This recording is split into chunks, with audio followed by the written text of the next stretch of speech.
Come on, serious suggestions, please. I'm not trying to write a thriller here. It's supposed to be an essay, you understand? An essay. That means facts and logic.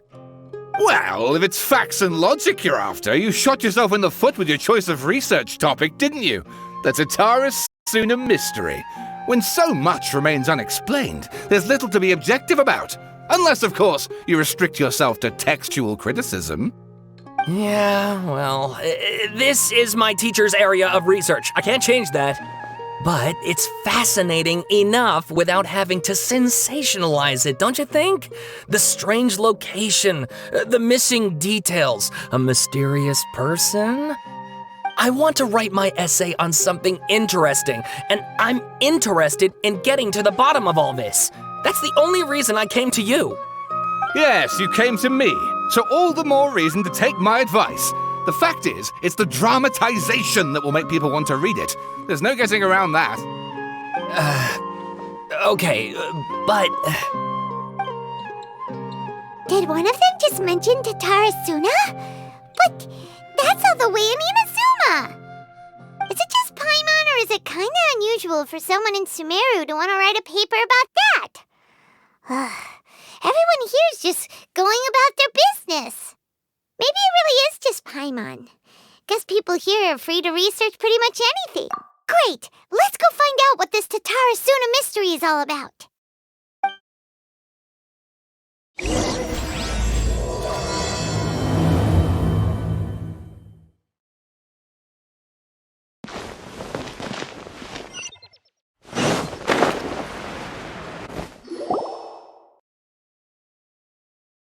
Alright, I guess I'll go with my textual criticism and your editorial direction for the first draft.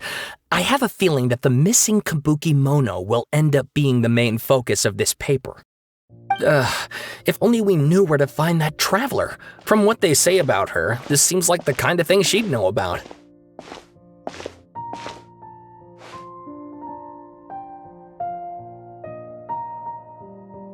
Oh, you're the traveler, you say? Hey, what's with that face? Don't believe us?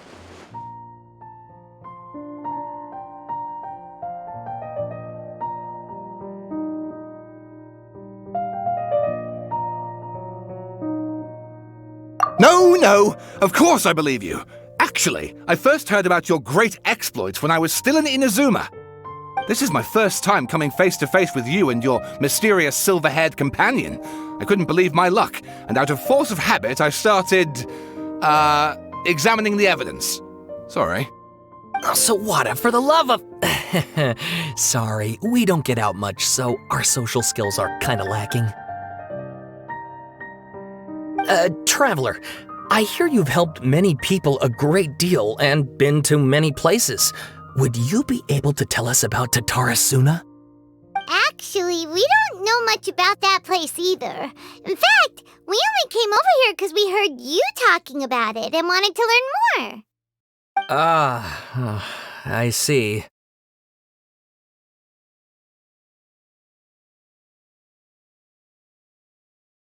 My teacher chose this area of research as a personal challenge. He said it's difficult to get into because even Inazumans don't know much about Tatara Suna's past.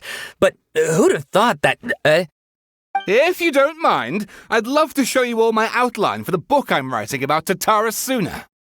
Hold on, Sawada. Don't you think that's a bit of a deep dive for a first read? Well, fair point. In that case, please ease yourselves in gently by taking a look at Akaba's latest essay draft. Let me give you some background. This all started with the discovery of some records in Tatara Suna. The writings mentioned someone by the name of Mikoshi Nagamasa, who crafted a fine blade. But in the end, he threw it into a fire to destroy it, and killed his servant Katsuragi. Why? Well, no one knows. Apart from the swordmaker, his servant, and the one who wrote this all down, the records also mention a Kabuki Mono. This seems to be an Inazuman word for an eccentric stranger, someone who dresses funny or acts in an unusual way. That's right. Akaba's teacher has spent quite some time researching these events on the ground. This Kabukimono lived in Tatarasuna for a while before disappearing without a trace. And shortly afterwards, as Akaba mentioned, things got pretty ugly. So first this strange person goes missing, then a murder happens? Seems kinda fishy to Paimon. Yes, my thoughts exactly. So I helped out too. I asked everyone I could think of if they knew anything about what happened back then. And wow! Did I get lucky! Stop shouting! This part's important. I just wanted to make it stand out.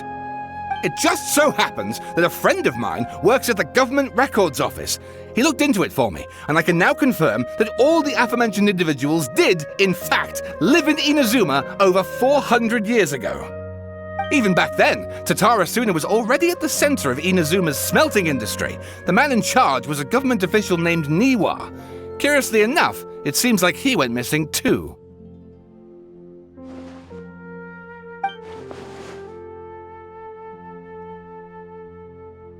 Wait, so there are 2 missing people in the story now? That's right! What's more, Niwa is a name with a lot of history to it. Have you ever heard of the great swordsmith clans of Inazuma? Oh, the swordsmiths? Yeah, like Ishin art and so on? Wow, yes. You really know your stuff. That makes things easier. So basically, this Niwa was a distant relative of the Kaidahara clan, the last practitioners of Ishin art. Something then seems to have happened in the Kaidahara clan, leading to their downfall.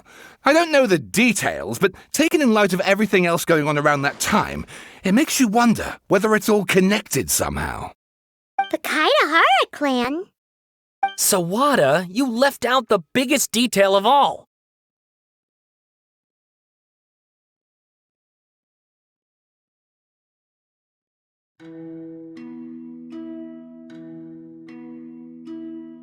Oh, yes, of course. How could I forget? Brace your minds, ladies and gents, for they are about to be blown. Or maybe you won't believe your ears.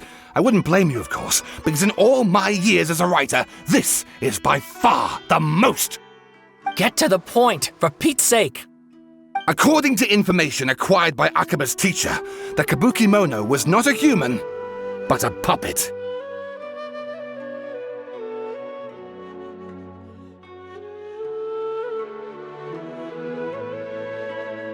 A puppet?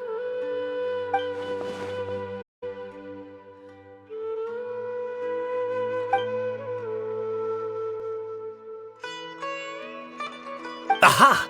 Judging by the looks on your faces, you do know something after all.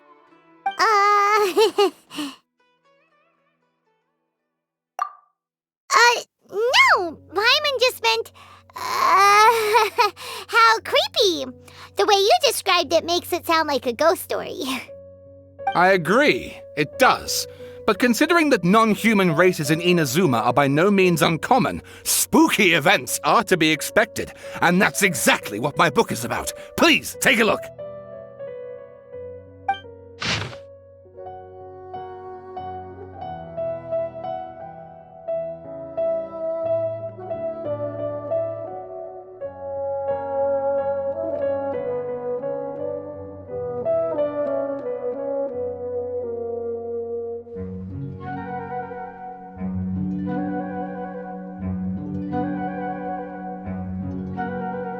Oh, and please read my essay draft as well.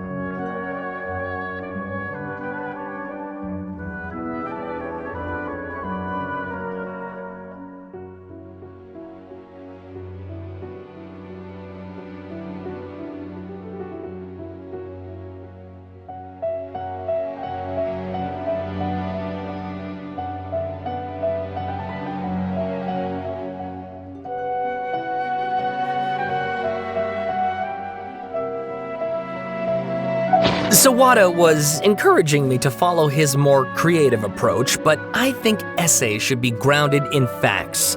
I don't think explaining everything away with mysterious forces will cut it. Oh, how about if I plug the holes in Sawada's narrative with political intrigue? Like, I could put a turf war between rival factions at the center of the whole series of events. Wait, you're allowed to just make stuff up? Pretty sure you've gone from essay to guessay there. Akaba, look. Your teacher has researched this extensively. I've reached out to everyone I could think of. Whatever information we have now is all that there is to know. This is as much detail as you're ever going to get. Besides, if there really was a political power struggle going on at anything like the level you seem to be suggesting, what hope would we ever have of finding out the truth? Good point. Okay, back to the drawing board, I guess. Give me some time.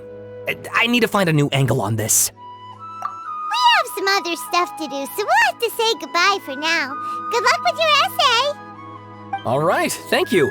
If you find out any more info about all this, please do let me know. Thanks so much.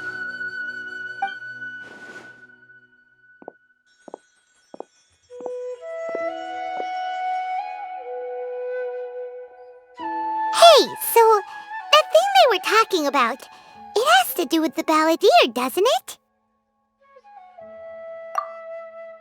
Okay, then, even if we did know something about it, we probably couldn't share it with them, huh? After all, we kicked his butt and got him locked up. Information about people like that is usually super confidential, isn't it? If you ask Paimon, Akaba should just pick a different topic. There must be as many essay topics as there are trees in the forest. There's no point in...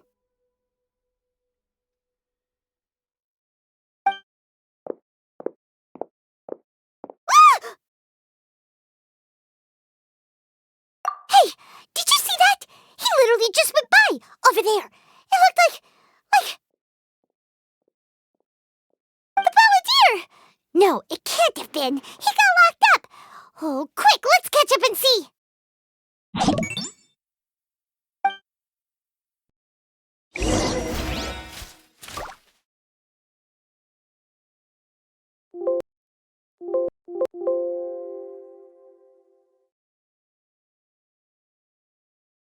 Where do you want to go next? If you'd like to see Liyue's tourist spots, I have a few references.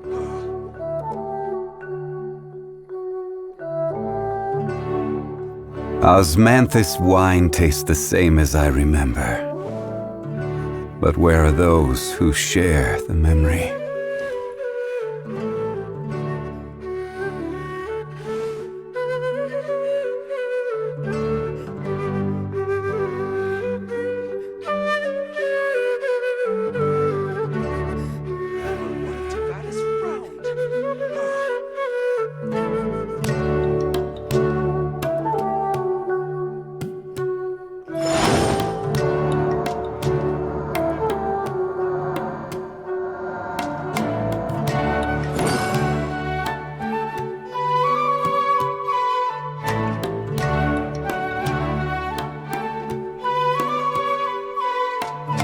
Osmanthus wine tastes the same as I remember. But where are those who share the memory?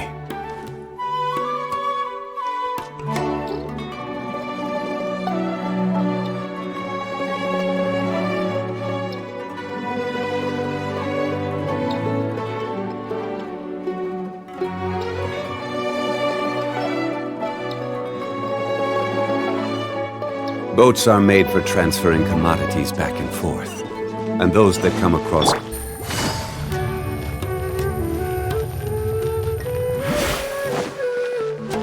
Take it easy.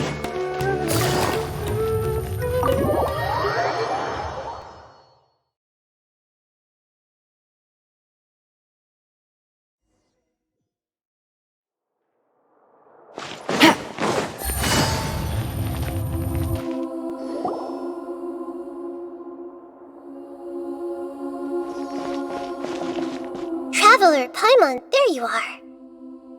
Nahida! Bad news! We just saw the balladeer strolling around in public! Did he escape or... Ah! It's him! Sure enough, you're here. Hey! What are you doing in the sanctuary of Surasthana? Aren't you supposed to be lacked up? I know you must have a lot of questions. Please, allow me to explain. It was my idea to set the balladeer free. We made a deal, and he's gonna do some investigation in Irminsul for me. A deal? You sure you trust this guy? What did you expect? Why do you think Sumeru would keep me around otherwise? Or maybe killing me is all you can think about. But if that's the case, why haven't you done it already? Don't flatter yourself. It was... Nahida said there's still some mysteries in you to figure out. Ah, so if it were up to you, you'd finish the job? Guess I had you all wrong. There I was thinking you were just getting cold feet. Well, that escalated quickly. Not a good start. Could I ask you all to please calm down? But Paimon's worried about you, Nahida. Don't let him trick you. It's not every day you see people questioning the God of Wisdom's judgment. Just when you think you've seen it all. Don't you dare try to drive a wedge between us! As long as the terms are reasonable, I don't think there's a problem in making a deal. Even with the balladeer. Well, I for one have no reason to doubt you. Considering you even struck a deal with the doctor. Yes, one in which I gained valuable information. You'll come to understand more about that in the fullness of time. The balladeer's power was all but completely spent after your battle. He's no longer strong enough to be a strategic threat to us. That puts him in quite a precarious position.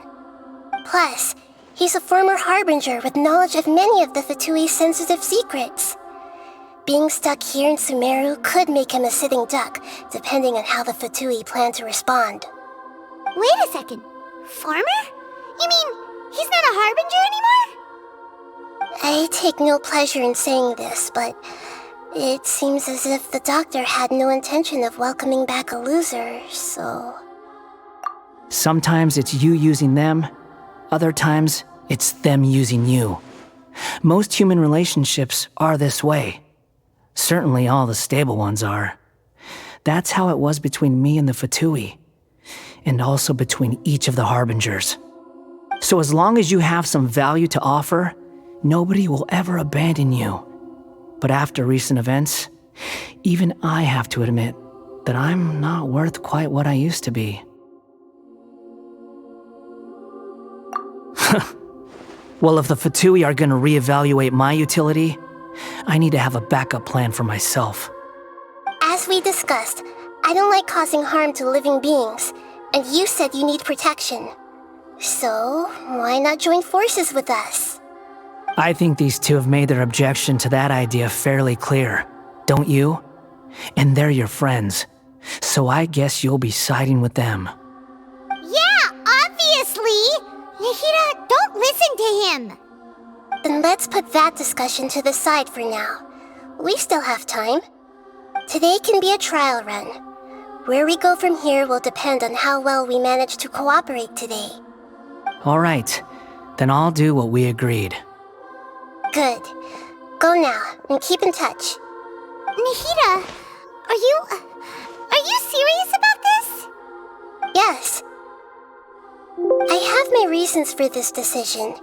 In fact, I'm largely doing it for your benefit. Yes. As I told you once before, there's information about your twin in Irminsul. Oh, yeah. Actually, that's the whole reason we came to see you today. So, you have an update on that? Mm-hmm.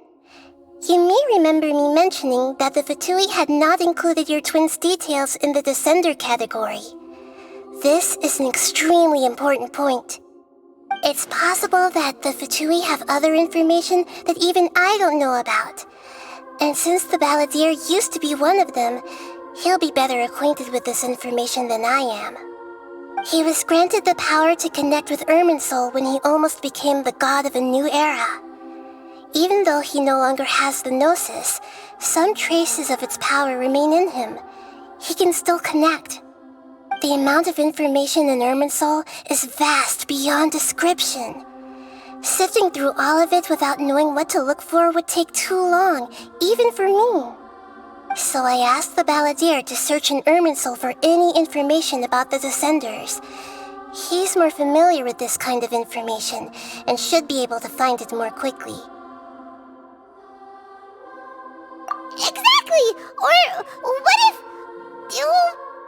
Paimon just doesn't trust him! He's treated us as enemies every time we've run into him! I understand. But sometimes, everything is dictated by which side you're on. How things will go in the future depends on what information he brings back. And Traveler, I know what your heart desires most of all. Our minds have connected several times before. There is a corner of your heart reserved for an intense longing, a feeling of being all alone in the dark, searching for the one candle whose light still burns. As Sumeru's deity, it is my responsibility to be on guard against the Balladeer. But as someone who counts you as a friend, I want to do something for you. If this deal with the Balladeer can give you the answers you've been longing to find, then it's worth it. It's my pleasure, really. You're Sumeru's hero. You've more than earned it. Paimon's still worried about this idea. Is there anything we can do to help? I was going to contact you about that, but then you suddenly showed up on your own accord. Seems like we have a telepathic connection. In fact, I was going to ask you to supervise the Balladeer on my behalf while he carries out the task I assigned. Even though he only has a fraction of his full power left, that's still a fraction of a former Harbinger. If you could accompany him, it would put my mind at ease. Of course, I'll be there to help guide you through Irminsul from the outside. Great, thank you. Prepare yourselves. I'm going to transport you into Irminsul.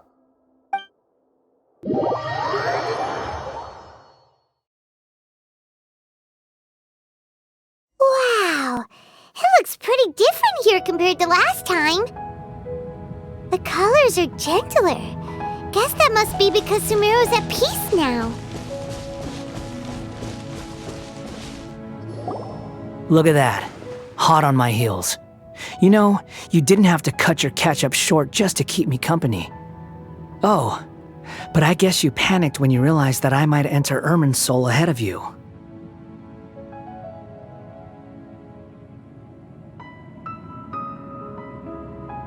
Shut your beak, jailbird! No way a prisoner gets to be so smug! I understand that prisoners have to put up with harassment from the guards, but right now, I'm on temporary release, so maybe you should think about backing off a little. Sounds like a successful rendezvous. I need to be quite clear about something. In a few moments, you'll be entering into the innermost region of Irminsul. It is an environment like no other, and the most important place in all of Sumeru. Unlike anywhere else, Irminsul's inner region consists exclusively of torrents of information. You must put aside your differences and be extremely careful as you navigate your way through. I know there are many grievances between you on both sides, but it is essential that you remain calm after entry. This is as much for your own safety as anything else.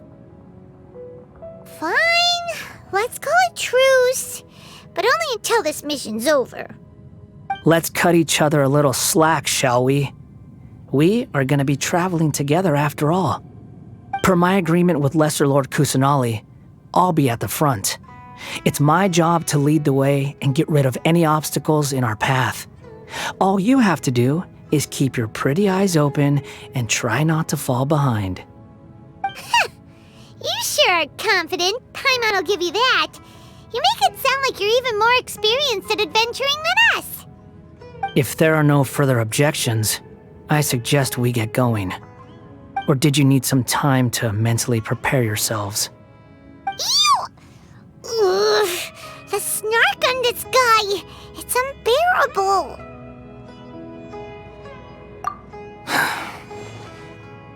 We can start now. Irminsul access granted. Initiating connection procedure. Is this a small sapling? Oh, darn it! Come on, let's catch up with him.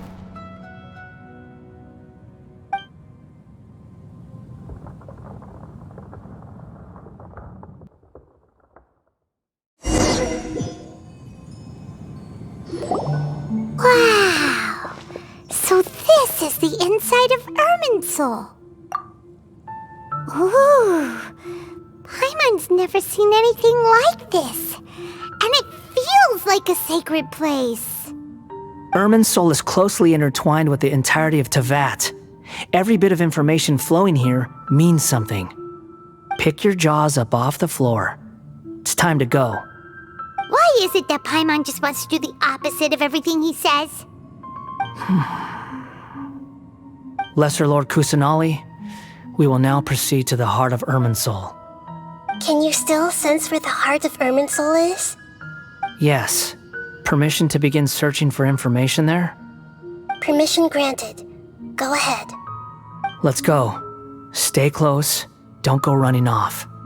Hey, so say we did go running off in here. What would happen? What are you smirking at? I was just imagining the look on your travel companion's face if you went and got lost. Anything's possible in here. You can't rule anything out. So if you want to stay safe, your best option is to stick close to me.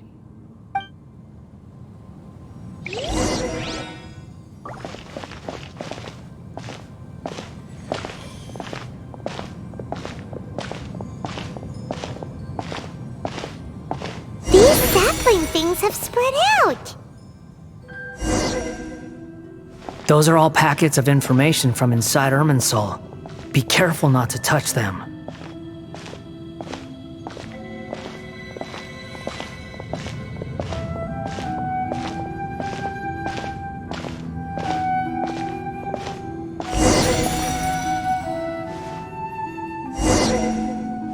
It looks the same in every direction.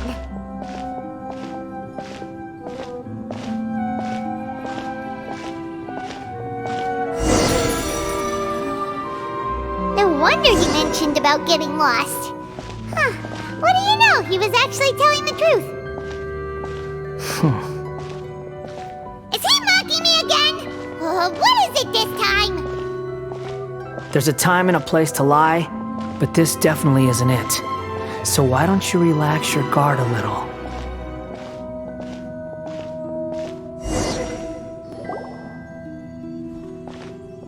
We're here. What a huge tree!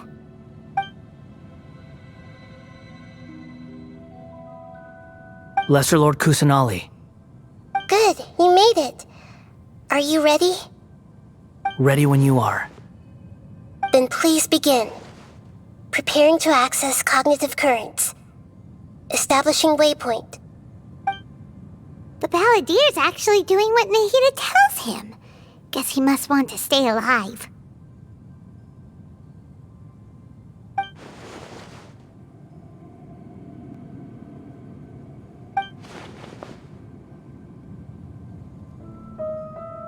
The rest is up to you. If you discover anything at all, make sure to share it with us. Will do.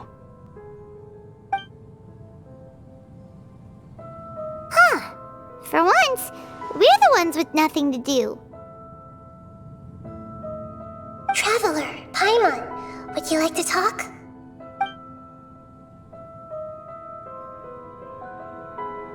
Yes, I've also invited Paimon to join.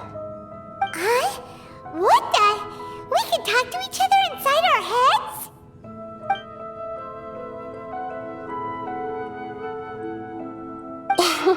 That's part of it. Plus, we're all friends. There's nothing wrong with us talking like this once in a while. Paimon's never tried this before. This is great! So, Paimon's been wanting to ask you something. Don't you think the Balladier's a bit of a walking contradiction?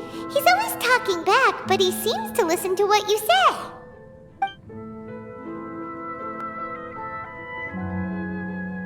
As I've told you before, there are still some mysteries for him to resolve.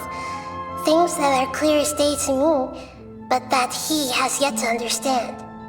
Perhaps today will be the day that he finds some answers.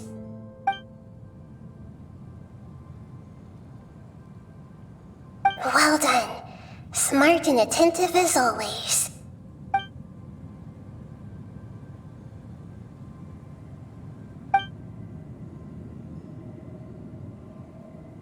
So, you made contact with that part of his mind. Well, it's true. Betrayal turned the Balladier into the person he is today. Huh. Paimon thought nothing could get under that guy's skin. Turns out, he can get hurt and angry just like anyone else. Everyone has a history, Paimon. Even if you're a puppet created by the Electro Archon.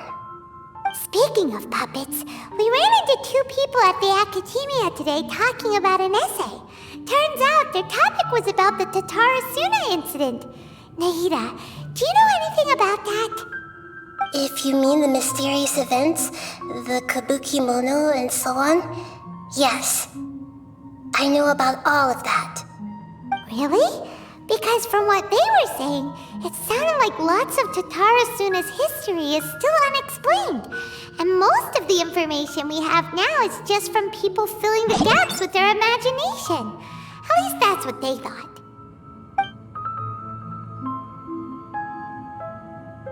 Oh? How interesting. Those two managed to deduce quite a lot through guesswork alone. So the Gese got it right? Well, they guessed right about one thing. Tatarasuna was sabotaged. Must be a riveting conversation you three are having. Funny how all the good ones happen when I'm not involved. What makes you think we're talking to each other? Don't insult me. You're having a private conversation without me. Obviously, I must be the topic of said conversation. Of course you do. You can't have your prisoner knowing too much. So, have you found anything yet? Still looking. Don't get your hopes up, though. You and your twin come from outside this world. It wouldn't surprise me if there was nothing on either of you in Irminsul at all. Wait! How did you know about that? Did Nahida tell you? It's not like we've never met before. And anyway, you're world famous. It'd be more surprising if I didn't know a few things about you.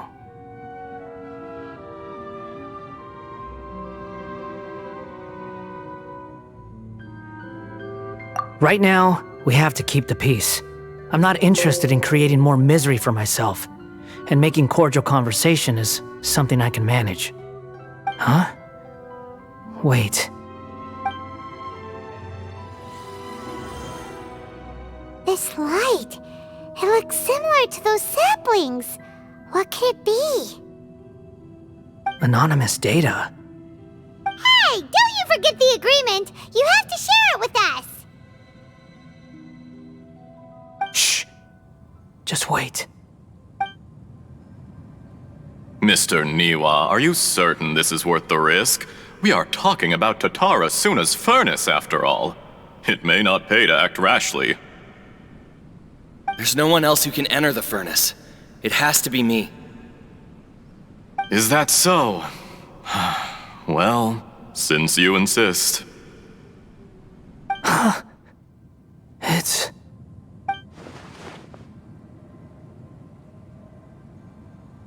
Whoa!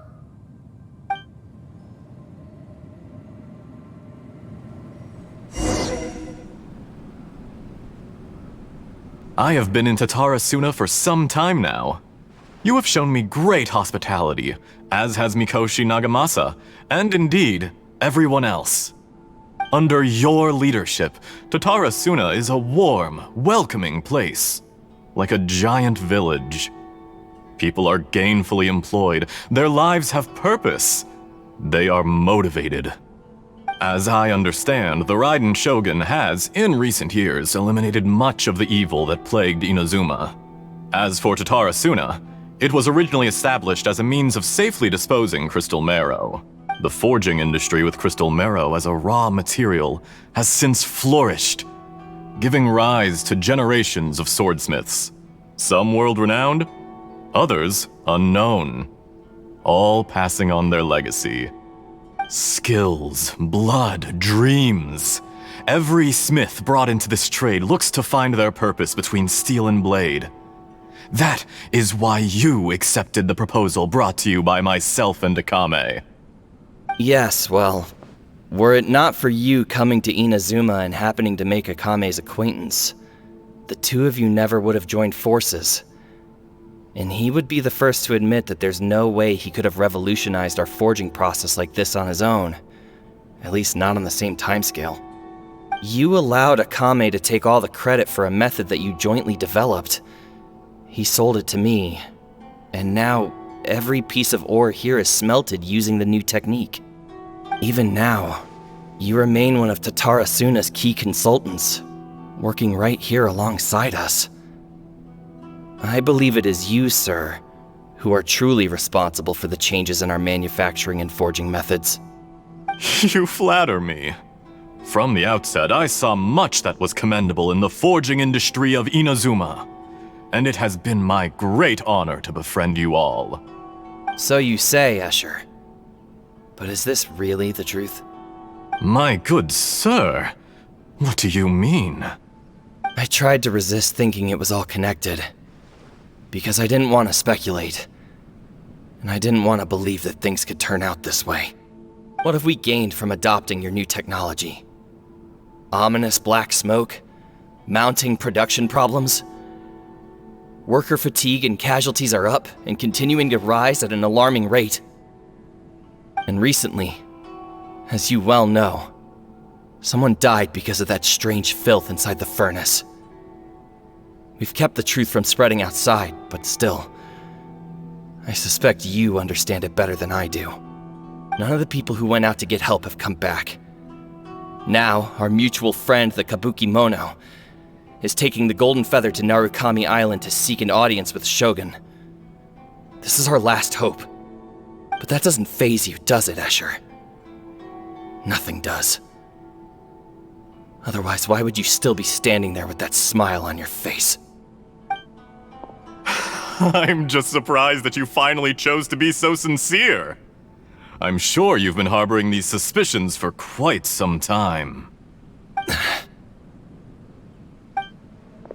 Mikoshi Nagamasa may have noticed that there was one common denominator among all these events. Namely you, Escher. But Mr. Mikoshi is more cautious than I. He does things by the book. After all, Nagamasa is the adopted son of Mikoshi Torachiyo, the yokai struck down by the Shogun's own hand. If he truly seeks to redeem his family's honor, an abundance of caution is well advised. You're well informed on the subtleties of his situation for a mechanic all the way from Fontaine. Are you sure you're not a little overqualified? Why, Mr. Niwa, are you suggesting I find a job as a diplomat? Sadly, I am so very attached to my craft. Enough, Escher. I'm here because an evil force is raging inside the furnace. And someone needs to take your new device inside the high-risk zone so we can absorb it and put an end to the problem. I'm in charge here. And I'm about to take some responsibility and head inside. Probably to my death. But what about you? What are you still doing here? Judging from the look in your eyes, you don't seem to trust me. Drop the act! We're past that now. Whoever you are, it looks like your plan to destroy Tatarasuna has worked. I just want to know what you're still doing here. What's left? Don't you have all your answers by now? Honestly, I'm just waiting for the right moment. A moment like this, where you finish talking and I stop you from entering the furnace. You...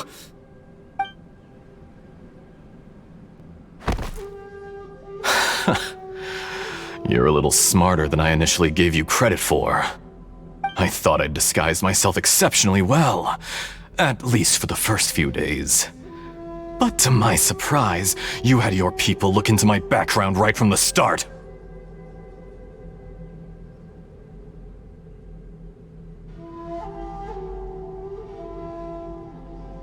It's a long journey from Inazuma to Fontaine, but that didn't stop them.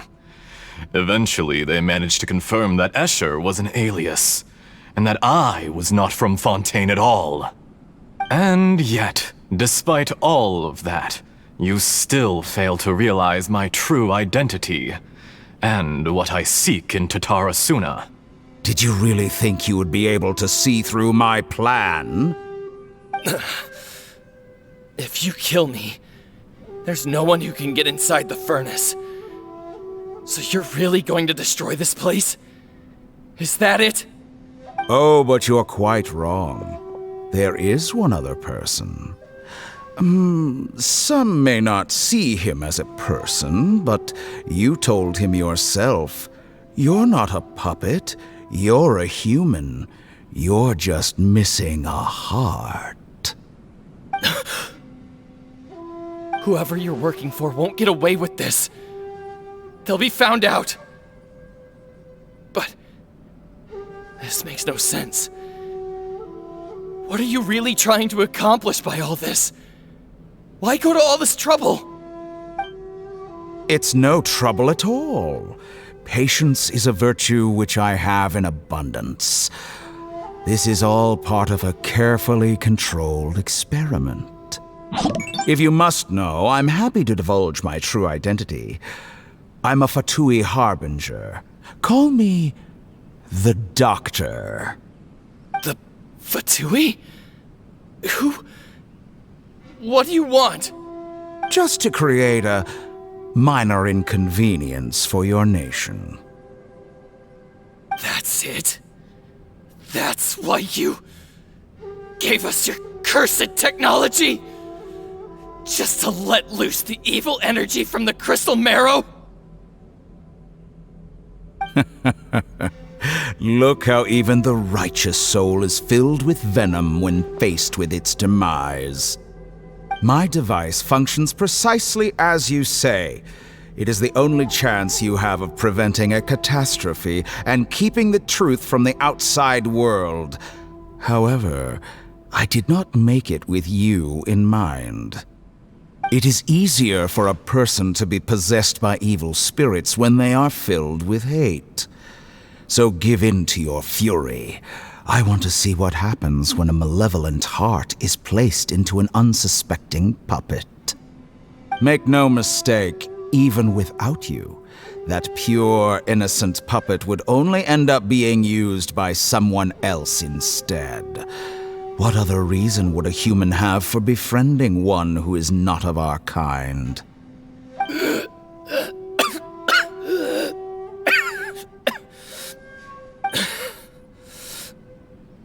If you give him my heart, tell him that both Nagamasa and I see him as one of us.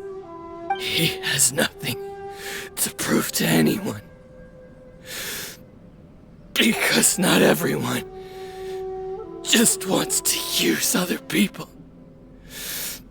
The only ones who think like that are people like you. What a beautiful way to see the world. It almost makes me feel a little guilty. Then out of respect for you, I shall redefine myself. Think of me as a monster or a demon, if you wish. At least this way your death is not a consequence of your own folly turning you into an easy target. You simply lost to something more powerful than you could ever hope to defeat. I say, Mr. Niwa, let's see what happens. Will your puppet friend become a human? No, that will prove quite impossible. Mr. Niwa? Already dead. What a pity.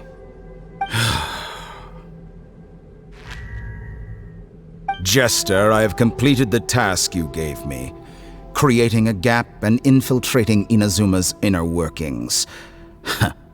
What fun it was. I'd like to introduce a puppet to you. If he proves useful, let's make him our newest comrade. And if not, let's turn him to dust.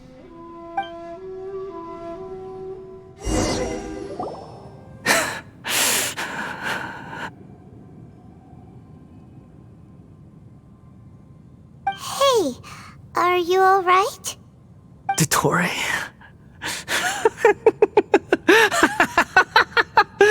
Dottore!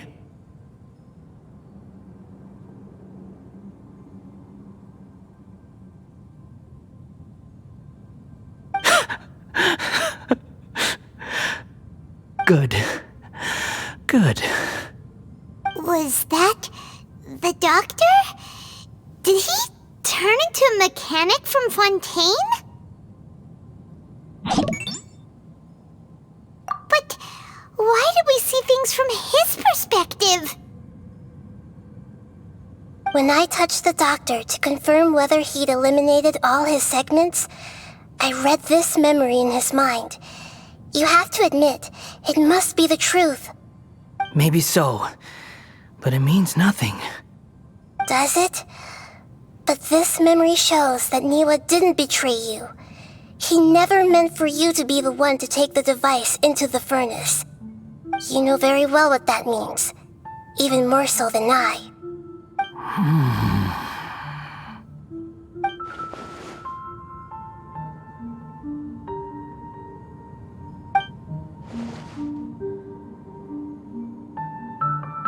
Let's give him some space. He looks really mad. Paimon doesn't want to be anywhere near him right now.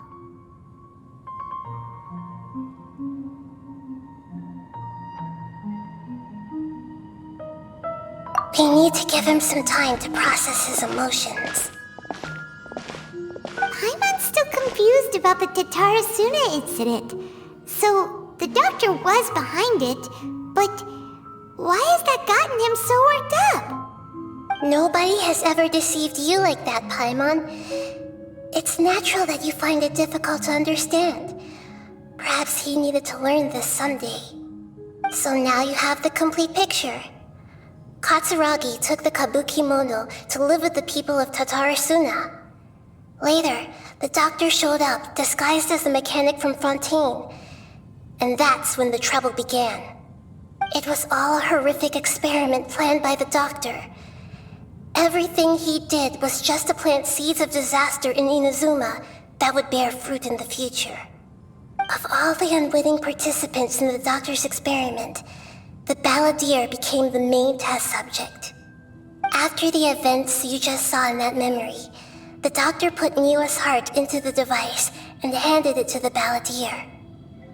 Then, he instructed him to enter the furnace and absorb all the filth caused by the smelting process. The load was far beyond what he expected, but the balladeer survived.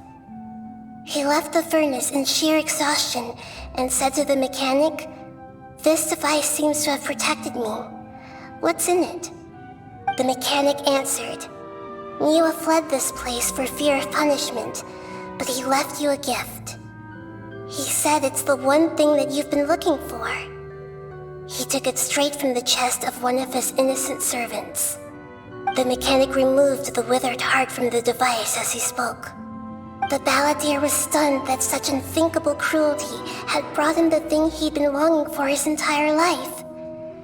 A heart acquired through cold-blooded murder is a cursed thing, but it had protected him from the filth. He thought Niwa had completely betrayed him, and yet this very betrayal had ensured his survival. Overwhelmed with anger and sorrow, the balladeer threw the heart to the ground and left Tatarasuna without looking back. Holy moly!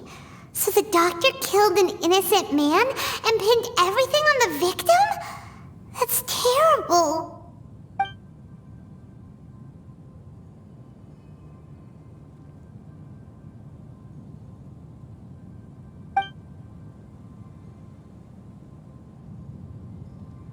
Yes. Only if he understands this can he choose a new path forward.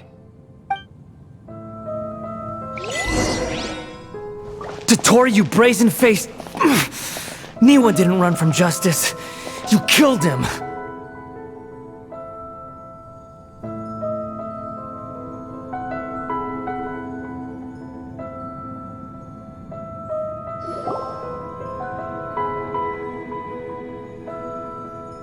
Shall we see how he's doing?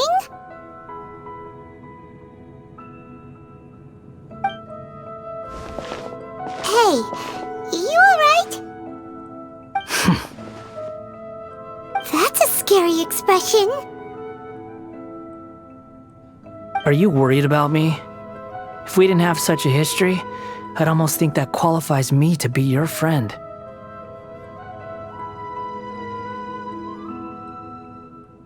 It won't. I'll keep my end of the deal.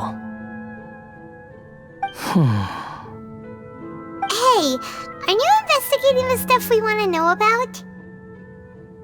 That's why we're here. But unfortunately, there's no information about the Descenders in Irminsul. Even if you can't find anything, that seems to confirm it. Irminsul does not keep records on the Descenders. Anyone who comes from beyond this world is not counted as part of Teyvat. Oh, does that mean we have to leave empty-handed?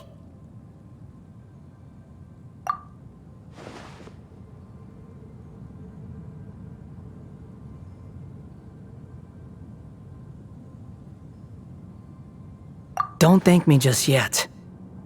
You look really upset.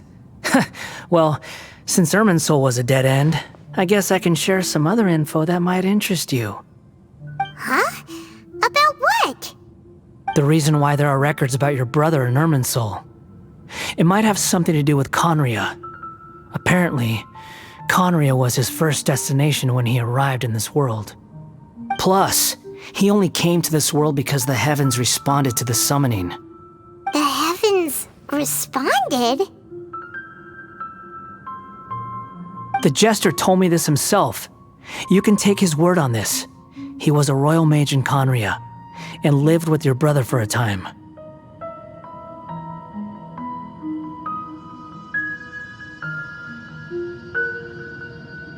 I don't know the details. It's up to you whether you want to believe me. All I can say is, I wouldn't lie to you about this.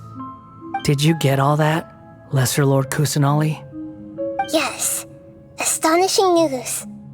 Does this info count towards my mission?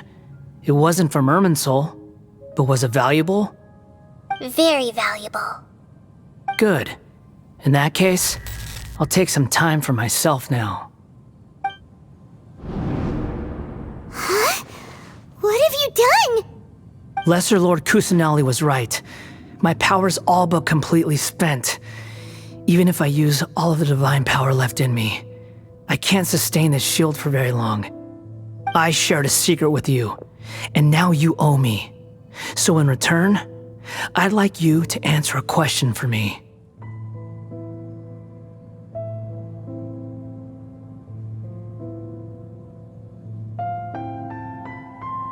Give me your hand.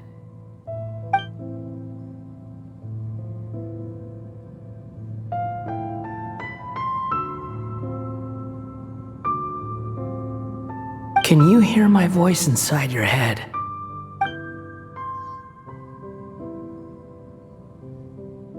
No, I can't do anything like that anymore.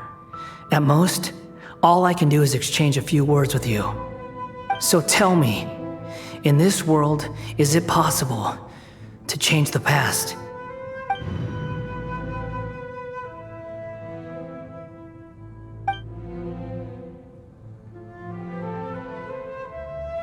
Done.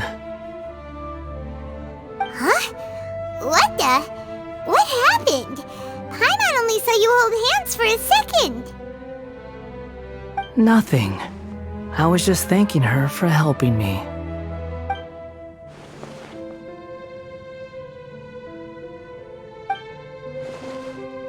So long. I suggest you get yourselves out of here quickly. Where are you going? Hey, wait up! Didn't you say not to go running off?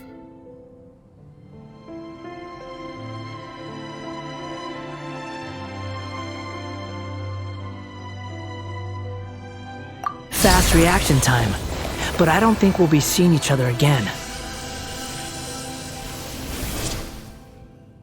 From this day forth, the names Balladeer and Kabukimono will cease to exist. Those who died in Tatarasuna because of me deserve another chance at life. Hey, Balladeer! Don't do anything stupid! You know, I never did like insects. Hordes of the puny things swarming together can be a real nuisance. And I enjoy nothing more than to stamp them out like the pests they are. But if a colony of harmless ants isn't threatening anyone, I guess they deserve to be left alone. Luckily, everything can be set right. It's time to solve this once and for all. Balladeer! Balladeer!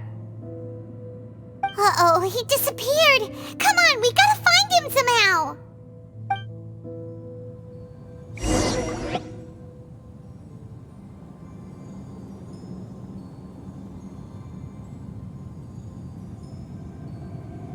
Oh no, he's really gone!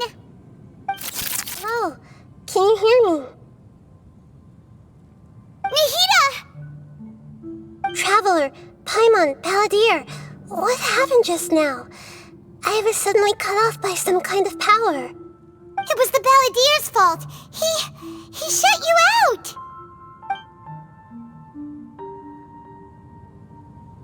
I didn't think he'd be capable of something like that with so little power left.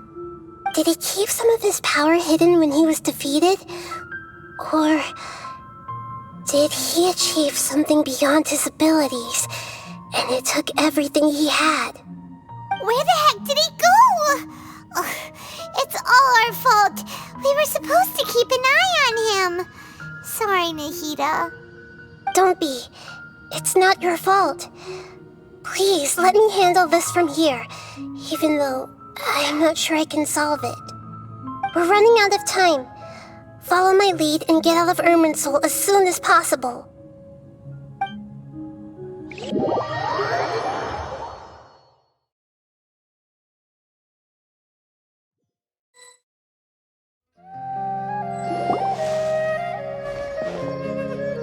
We're out! And we're at, an inn or something? This is an emergency. I'll have to ask you to stay here for now. Everything's arranged, and nobody will disturb you.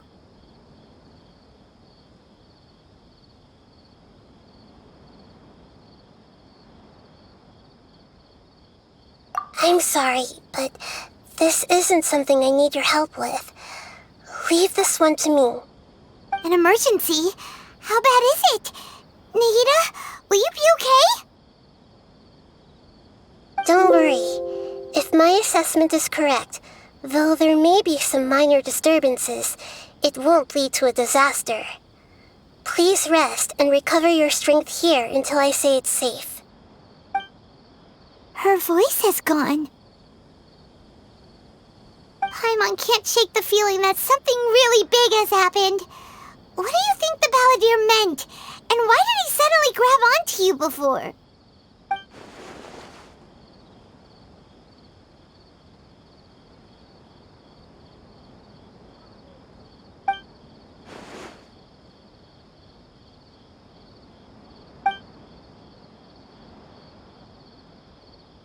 He wants to change the past? But impossible!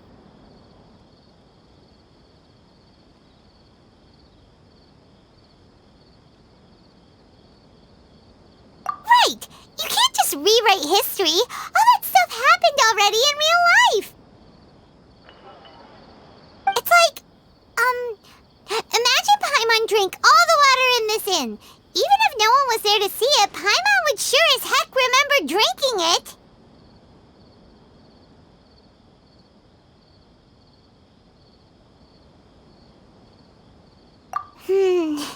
So, why does Paimon still have a bad feeling about this?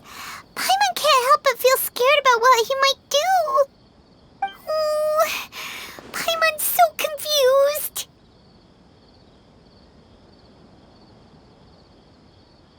Huh? Ah!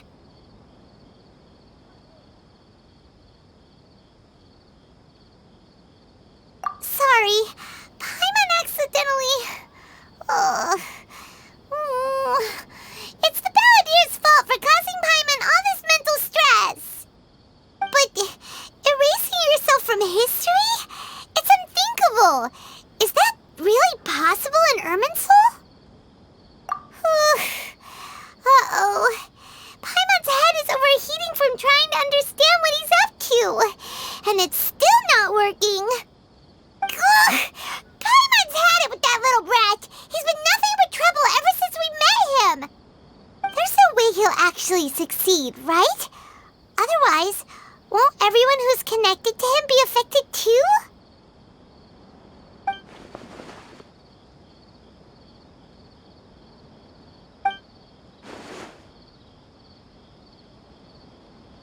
There's nothing we can do about it at this point.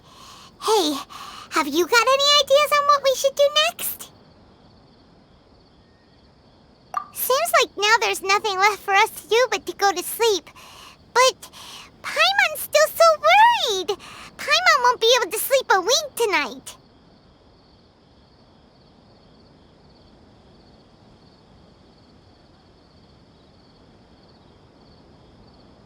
So, how about, we list all our favorite foods to take our mind off things?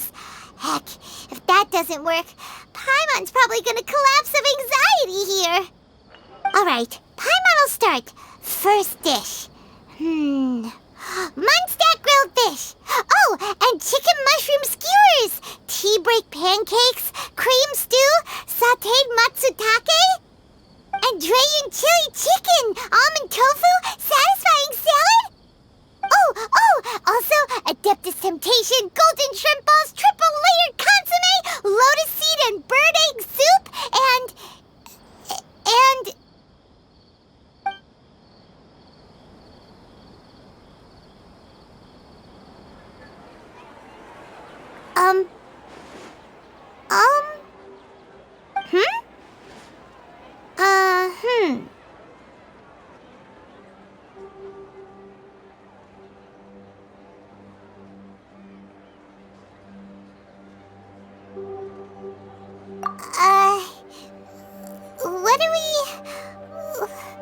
What was Paimon supposed to be doing just now?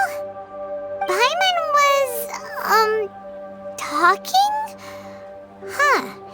Paimon suddenly can't remember what she was talking about. What was it again?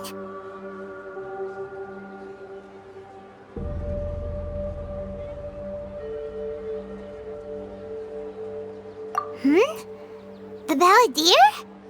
Is that a food too? Huh. Weird name, though.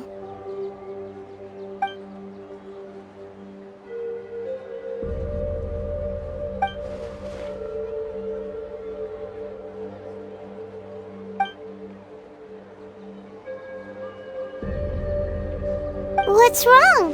Your eyes are like saucers. Was it something Paimon said?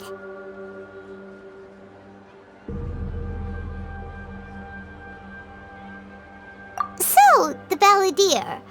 Is that someone's name? 'Cause it sounds like a nickname or something.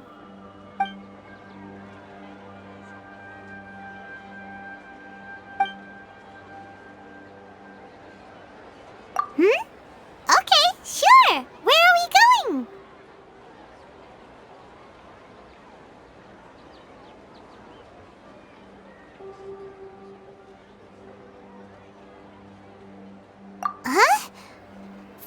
by Paimon, but is everything okay?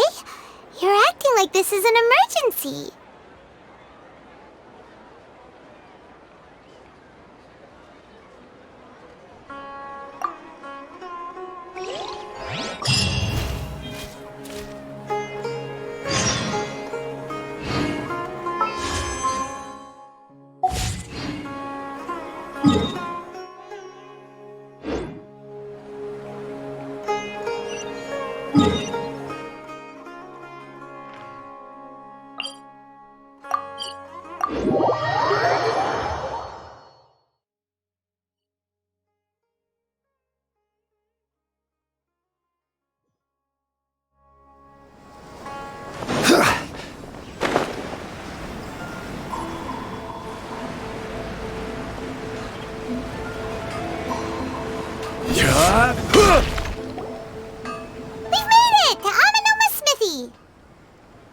Ah, it's been a while.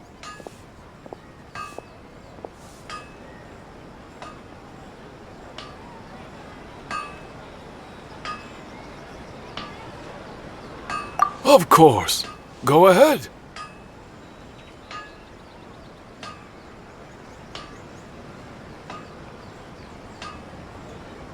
No. Now there's a question I wasn't expecting. Very well. I'll tell you what I know once more. The once renowned Raiden Gokuden, comprised of 5 branches. Amenoma, Futsu, Ishin, Hyakume, and Senju.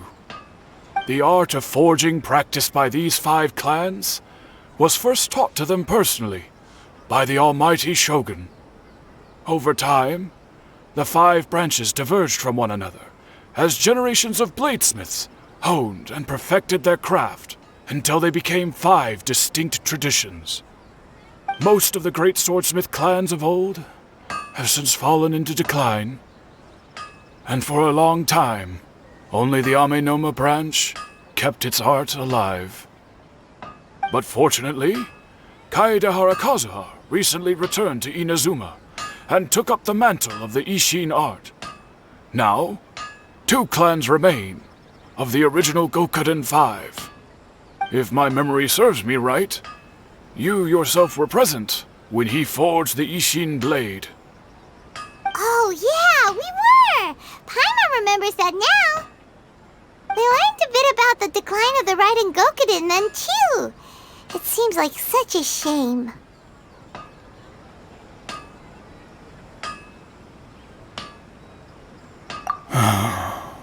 That, my friends, is a tragic tale indeed. In fact, this was not made known to me for most of my life. All these years, I knew of those great clans' demise, but never the cause. Only recently, when the question was on my mind, did I ask Kaedehara Kazuha about this. He told me that, as we are both heirs to a branch of the Raiden Gokuden, it was right that I should know the truth. There is no harm in telling you, but I must warn you. It is a dark and sorrowful tale. The Raiden Gokuden were the targets of a murderous rampage by a vengeful bladesmith. Vengeful? Why? 400 years ago, so I'm told, there was a catastrophic malfunction in Tatarasuna's furnace. One brave swordsmith heard the commotion and chose not to flee, but he rushed to the scene, hoping to prevent a disaster. Tatarasuna was home to a state-of-the-art forging and smelting operation in that day, and overseeing it was the armory officer. His surname was Niwa, though he had family ties to the Kaedehara clan. Knowing that they had just one chance to save countless lives, Mr. Niwa and the swordsmith leaped together into the furnace.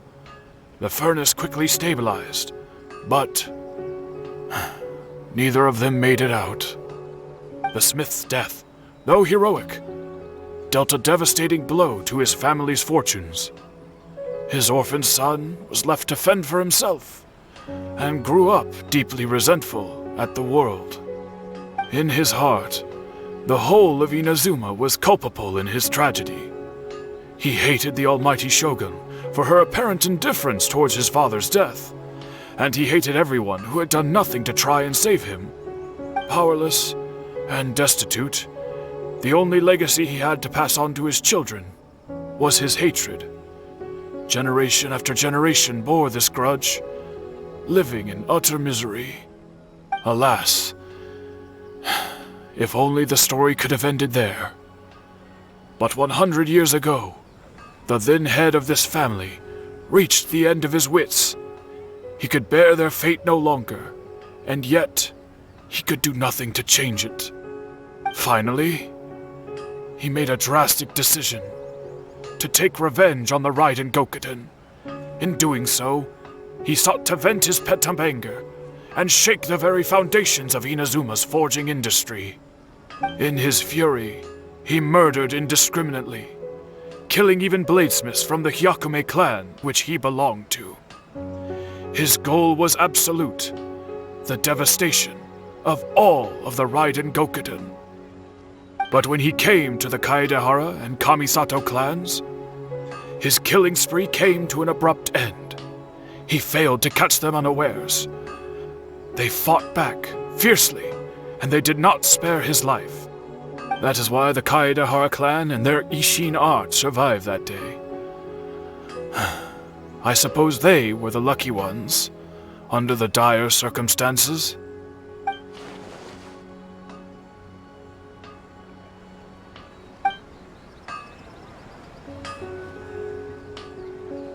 Was there anything else you wanted to ask?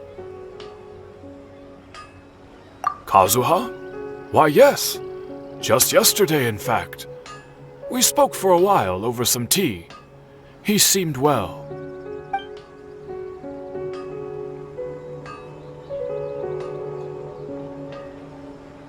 My pleasure. Don't tell Paimon.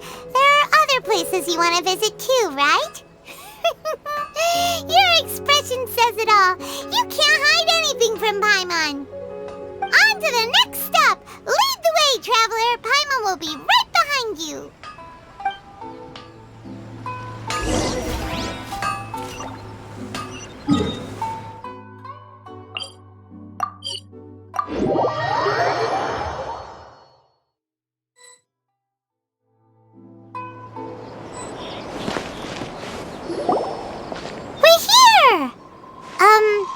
This is the Yashiro Commission's headquarters, so... Traveler! It's been a while.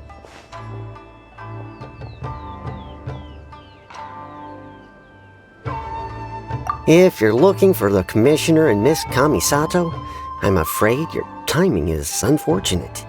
They're not here right now. Are they out on business? The Commissioner is out on business, and Miss Kamisato is standing in for some meetings in the Commissioner's place. If it's urgent, you're welcome to wait inside until they get back. What do you think? Shall we go in?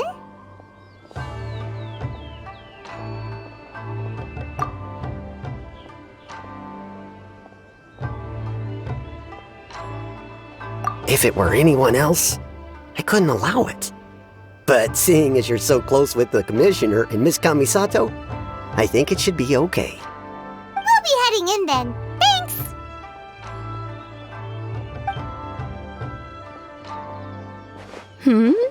Hello, dears.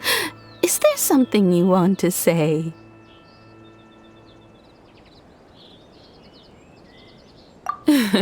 Of course, traveler. Yes, I know who you are. Miss Kamisato has told me about you. What would you like to know?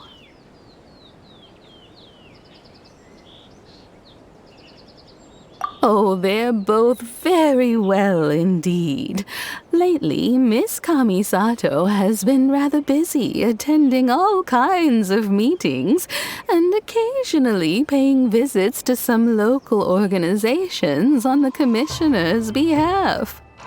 As for the Commissioner himself, well, you know, busy as ever.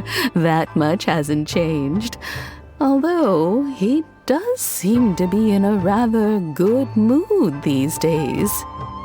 So pretty much business as usual in the Yashiro Commission, huh?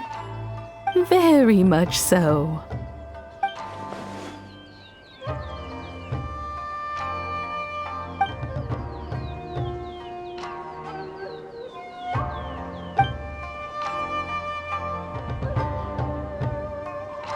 Well, got any more questions? You're very welcome. In fact, I would love nothing more than for you to come and visit more often. But I'm sure you must be far too busy to have time for that. Miss Kamisato talks about you all the time. She seems so thrilled to have you as a friend, and she's always saying how talented you are and how much she admires you. I must say, many things in Inazuma seem to have taken a turn for the better since you arrived here. So you're not just Miss Kamisato's knight in shining armor, you know. You're a hero to us all.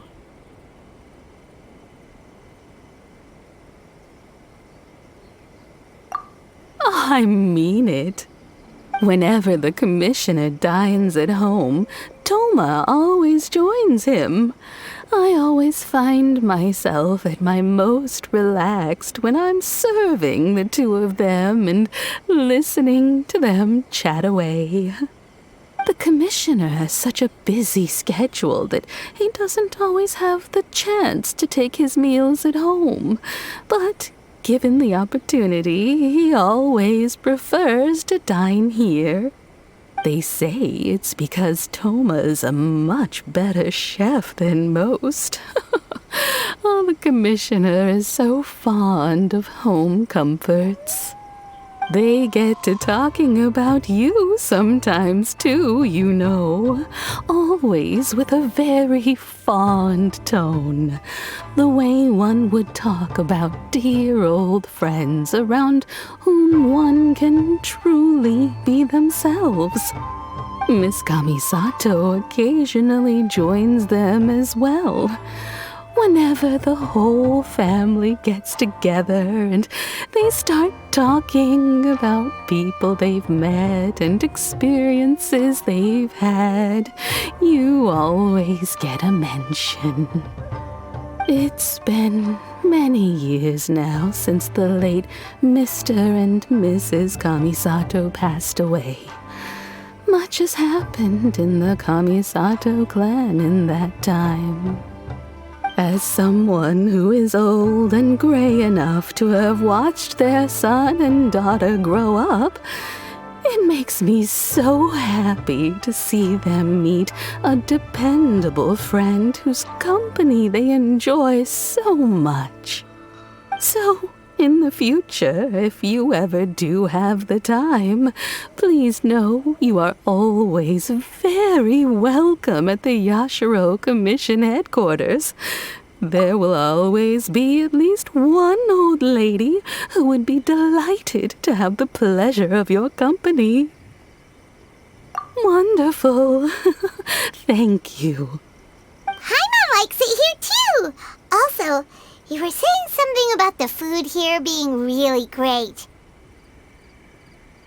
Paimon's itching to try it. We may just have to invite ourselves around for dinner sometime. Paimon meant we should come pay a visit again real soon. Ideally around dinner time. Of course. You're always welcome. Alright, goodbye for now. Where are we going next?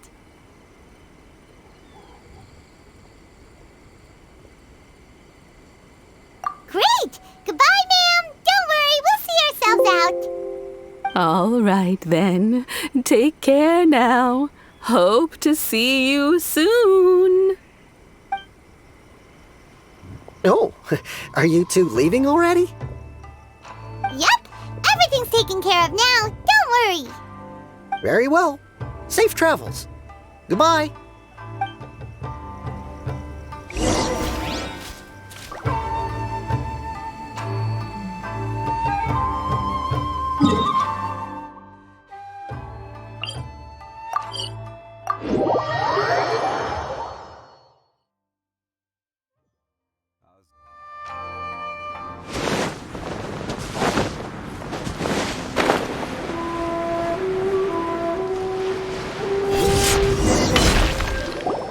Well, here we are. But what are we looking for? Something or someone? Do my eyes deceive me, or is that the Traveler and Paimon? Xavier, what are you doing here? I was in the general area, and now I'm in this specific area. There, that's me. So what about you two? We have some questions and thought you might be able to help.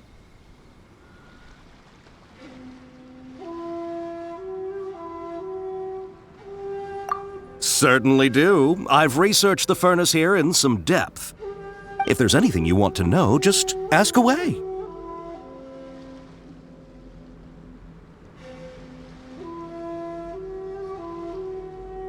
Like the back of my hand? Make no mistake, I have been here a good many times before. Not only that, but I've met people in Inazuma whose families used to live in Tatarasuna years ago. They said it's all true, the history here.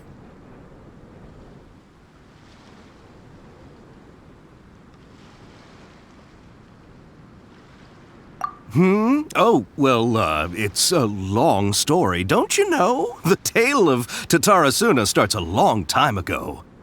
I'm told that its history is one of the most foremost forging and smelting operations in the nation, goes back around 1,000 years. Still, the furnace has had a couple of serious maintenance issues along the way. A couple? When exactly? One was just in the last few years, the other was several hundred years ago. A fun fact, I'm not the first Fontaine tech guy to come and work on it either. There was a guy back then too. They say he was a mechanic who consulted on a technology upgrade. It seems like the technological collaboration between our two nations goes back a long way. How about that?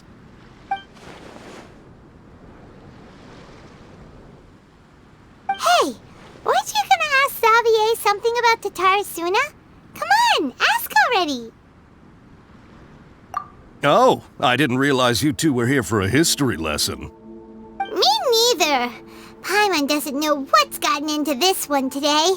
Feels like we've been preparing for a history exam or something. What brought this on? Did you just wake up today with a sudden burning desire for historical knowledge? Sure, go ahead.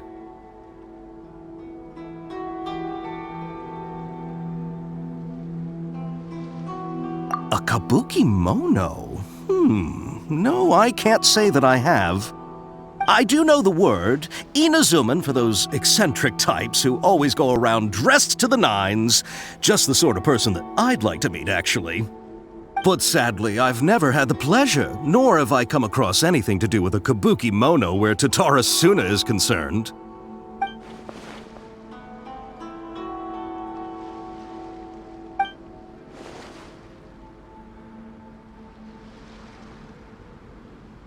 Of course! Don't mention it. Oh, we're leaving? Okay, bye, Xavier. Oh, you're most welcome. More than happy to help. Farewell. Looks like you got all the information you're looking for. Sure, but what's up with you today? Whatever it is, it seems like it's really troubling you. Keep your smile, Spinal Crocodile. No matter what happens, Paimon will always be there for you. Hey, don't mention it. Alright, let's head off and go meet Nahida.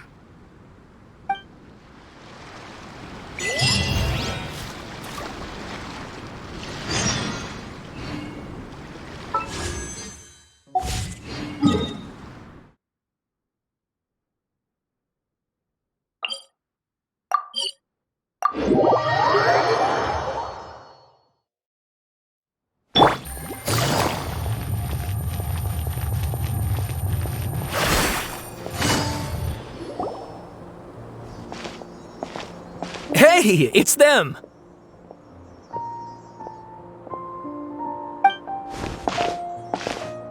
Akaba! Sawada! You're still here?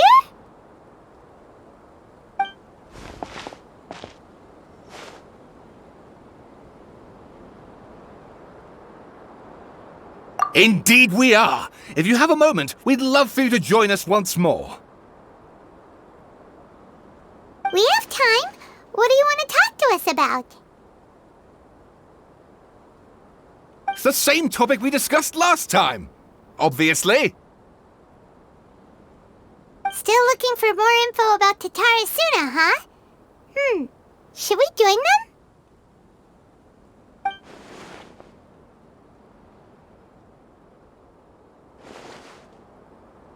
Unfortunately, we haven't made any real progress.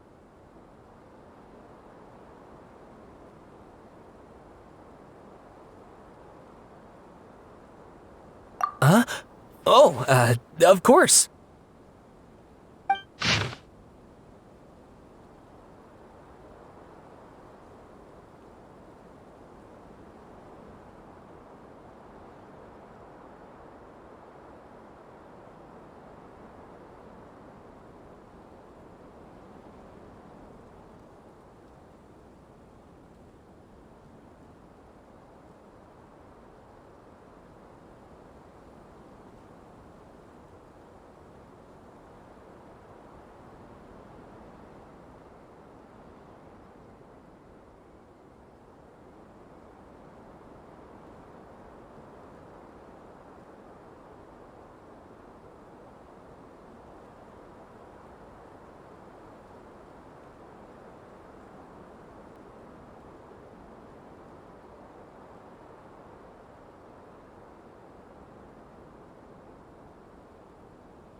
I presume you'll want to read mine as well.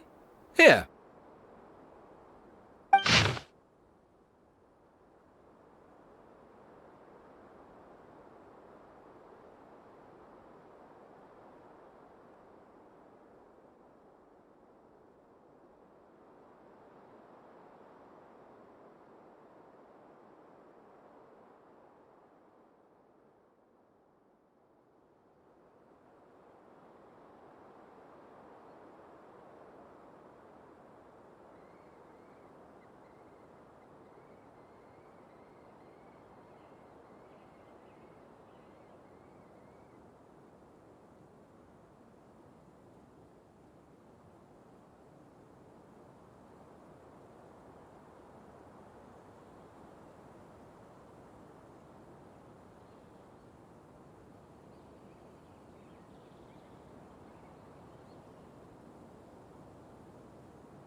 Well, what do you think?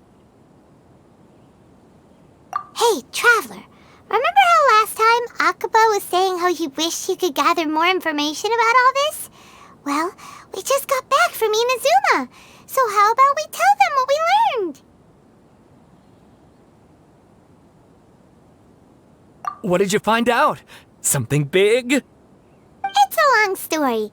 Basically, we have some friends in Inazuma, and...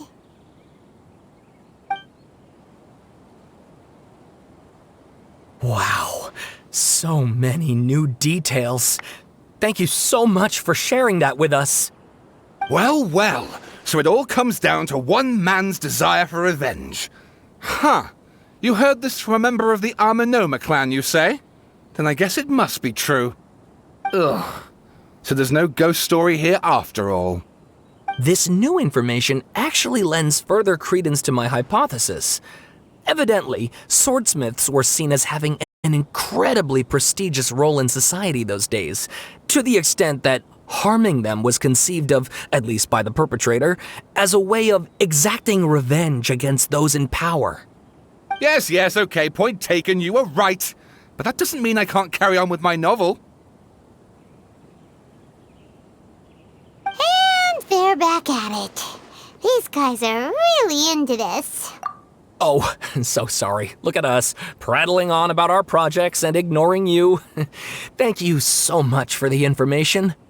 You're welcome. See ya. Keep us in the loop if you find out anything else. Will do.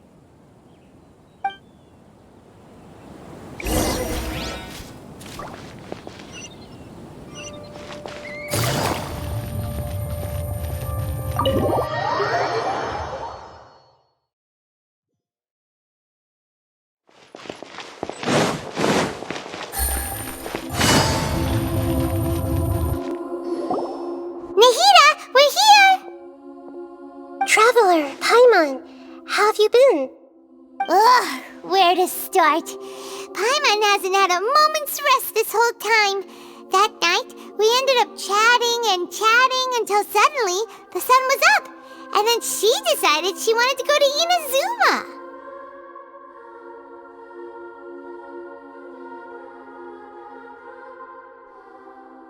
The Balladeer? This sounds like some kind of code name.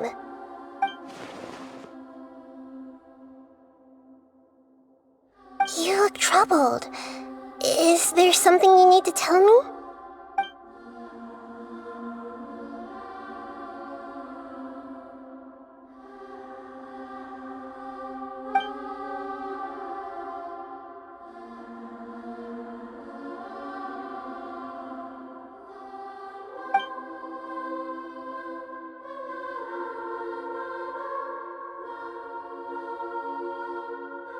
Traveler? Hey, what's wrong? You look so upset.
That's quite a story.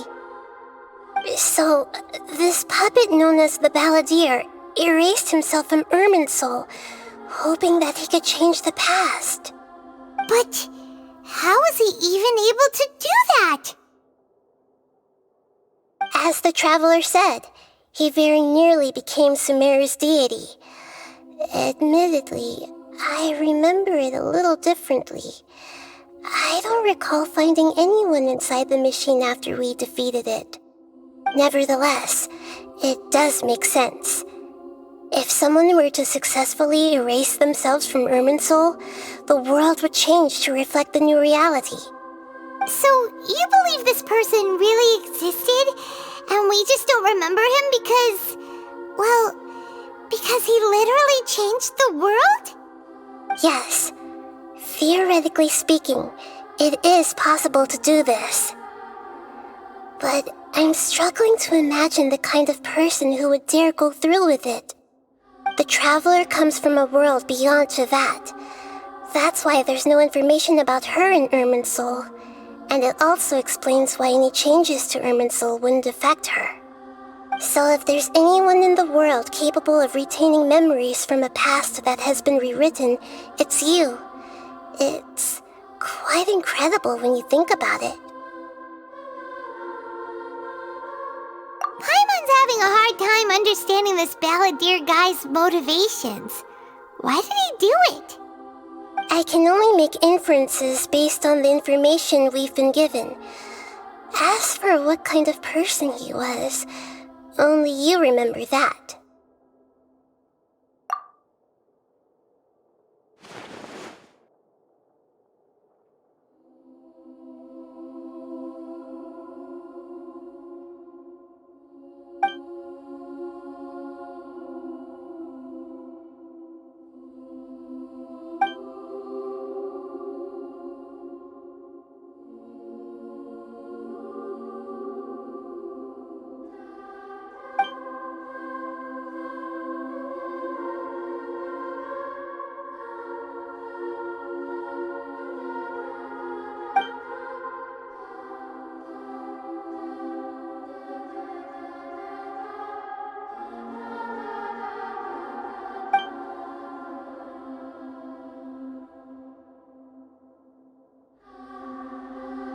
Something else worrying you? Something that you can't share? It couldn't change the fate of the ones who had died, right? Once the Balladeer realized he hadn't been betrayed after all, it must have completely changed his view of the people of Tatarasuna. Now he saw them as friends again. He couldn't keep hating humans after that, and if he thought there was a chance he could save his old friends, it would be hard not to try. The story makes sense, every part of it. The Balladeer tried to achieve godhood with the doctor's help. He was unsuccessful, but retained the power to connect with Irminsul. That power then enabled him to change what was recorded in Irminsul and erase himself, even though he didn't have much strength left. Yeah, it does make sense, but it still ended in tragedy for his friends. It just feels so hopeless. He gave everything to do this, but it seems like he got nothing in return.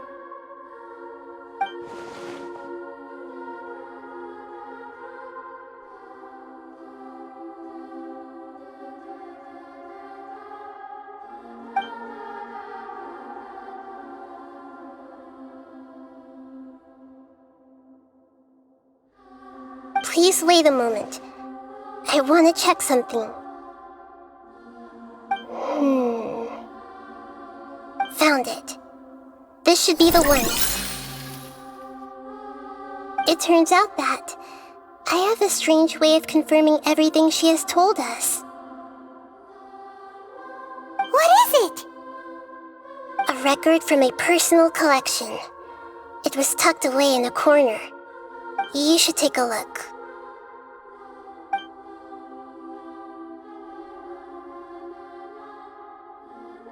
Is this a fairy tale? Who Who wrote it? I authored this record myself. Huh? You wrote a fairy tale that somehow has something to do with the Balladeer? When combined with the Traveler's narrative, it's clear that this story is an allegory. Everything in it is a symbol for something else. Hold on. So this record survived from the past? Yes. Any information about the Balladeer or the Kabukimono in other records will have been changed. But I wrote this story in a way that means it was left intact. Changing the information in Irminsul changes to that. But Irminsul can't change information that was well hidden in advance. I guess I must have written this story as a backup before the Balladeer entered Irminsul. That's incredible! What a great idea! And sending the Traveler into Irminsul with the Balladeer must have been a further precaution. I knew she'd remember everything. This story is abstract enough that it still resonates with the present information recorded in Irminsul. But if we connect all the different pieces together, the true story that emerges is the one she told us, the now erased life of the Balladeer.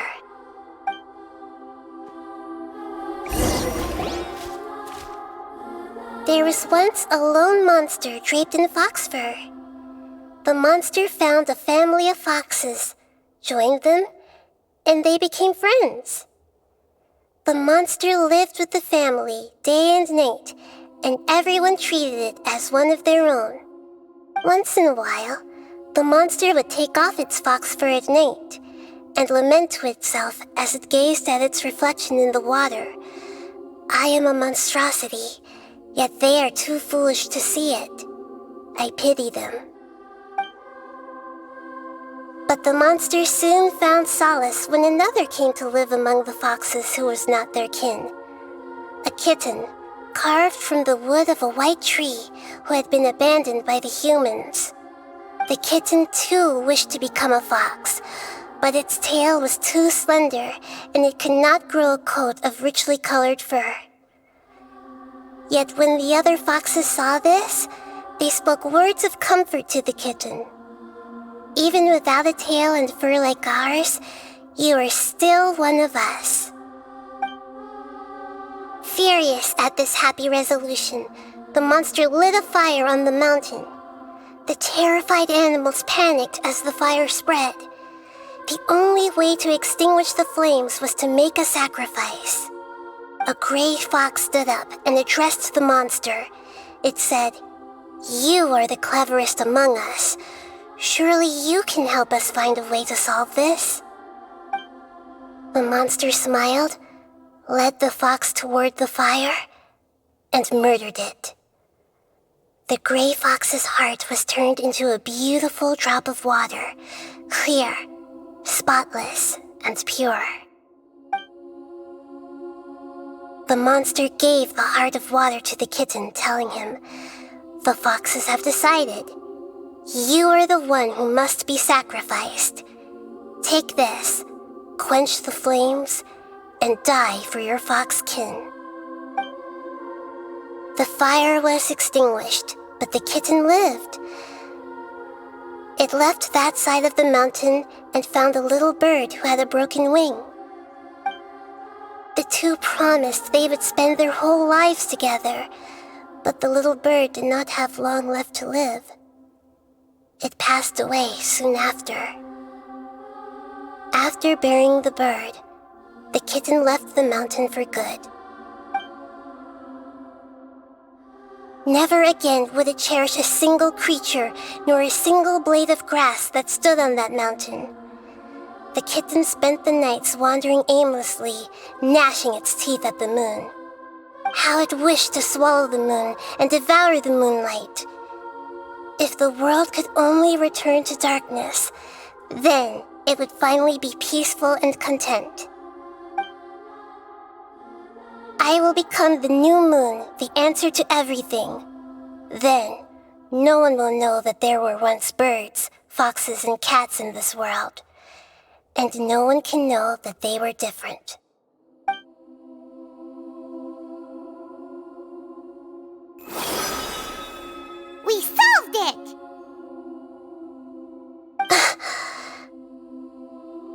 I remember now. This is not just the Balladeer story. It is his very own memories. I made a backup so that it would be preserved no matter what happened. To become a god, he was experimented on and modified countless times. It was brutal torture, and the only reason he was able to survive is that he was a puppet. This memory was extracted from him by the scholars. Presumably, they kept it to have something to defend themselves with. Creating a deity was just the first step. Some of them wanted to be able to control it. That's why they backed up his memory for later use. I buried it deep inside one of my own dreams, and then hid it inside an allegorical story so that it wouldn't be altered. It's hard to believe that this person really existed, let alone that he tried to get rid of us on more than one occasion. Paimon has no memory of him at all. He completely vanished like a puff of smoke. The Balladeer agreed to help me look for information about the Descenders, and although he was unsuccessful, he still helped you. Before he vanished, he confirmed an important detail, that Conria was where your twin first came into this world. We still don't know how the change to Irminsul will affect the senior ranks of the Fatui, but in all likelihood, they won't even remember their own Harbinger.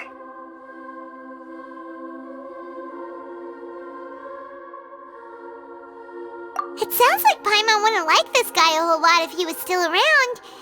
But still, Paimon doesn't like the way it all ended that much better. This is why wisdom alone cannot answer all our questions. We look, we see, and we comprehend, but the question still troubles us. So the answer is not everything. People yearn to find the truth and then conquer the troubles they face. When you give someone the truth, you give them a chance to choose their own destiny. To others looking on, this may seem like a pointless endeavor, but for him, the chance to act on his desire to disappear must have meant a lot. Never forget that even when we walk beneath dark clouds along a road filled with suffering, the light of wisdom is always there, guiding us toward a better destination. And that is what you have been doing all along. Yeah, Nahita's right. Cheer up. How about we go get something to eat? We can pick up this heavy conversation again later. Good idea. Paimon, why don't you take her out for a walk to clear her head? You got it! Come on, Traveler! You need to get out of your head for a while. You'll feel much better after taking a walk. Let's go get a snack from one of the stalls in the Grand Bazaar! That'll be sure to lift our spirits. It must be really tough being the only one who remembers all that, but Paimon's always here to help cheer you up.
What should we eat first?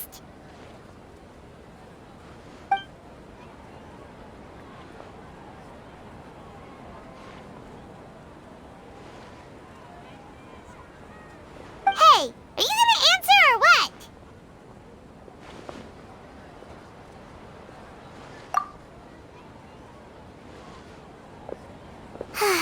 Alright, whatever you want.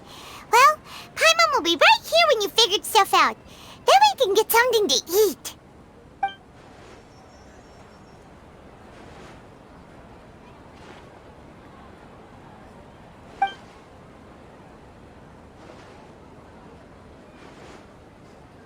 What is it? Have you figured it all out?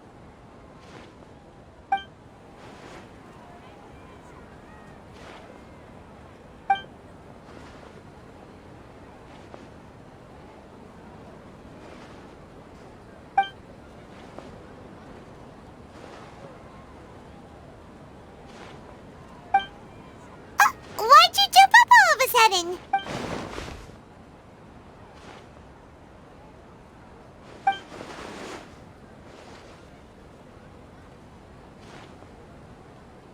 Excuse me, boss. There seems to be a small problem with the last bill. Look, here.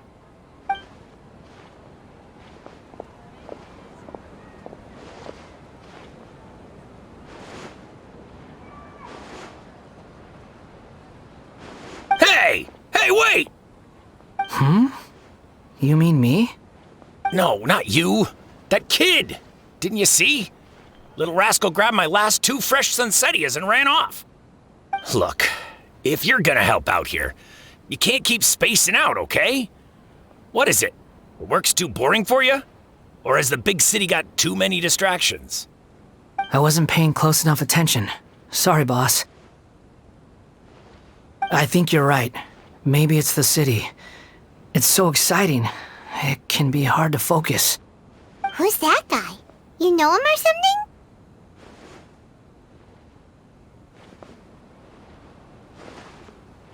He's who? You're a strange one, kiddo. You say you don't want any money for helping out here, and then when I actually give you some work to do, you keep letting yourself get distracted.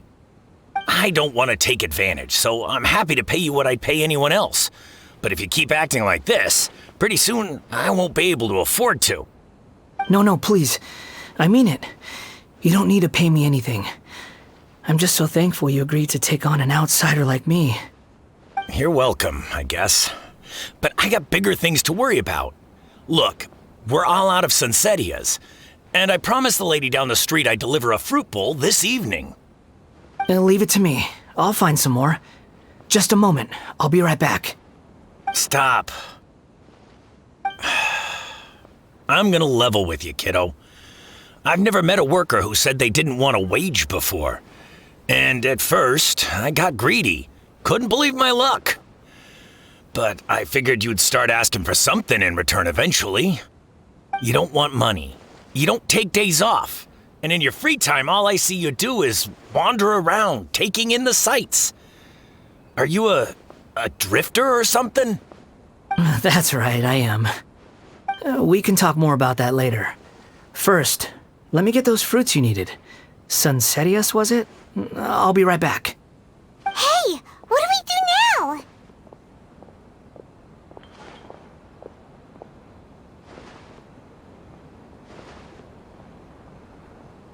Okay, stay out of sight. Don't let him see you.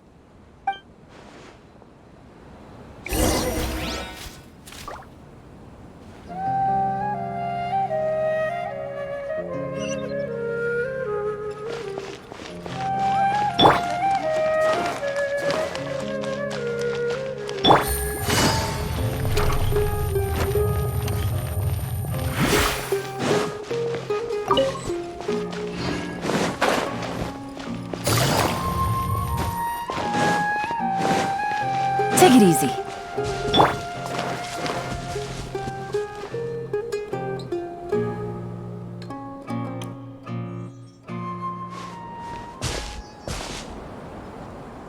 Yeah, this'll do. Even though he's the balladeer, what are we planning on doing? Stealing his Sunsetias? Isn't that a bit too cruel?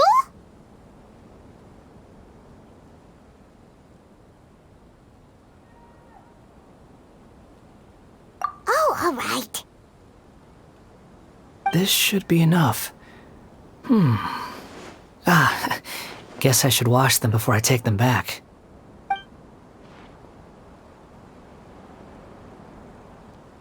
Huh? You two over there. Is there something I can help you with? He spotted us!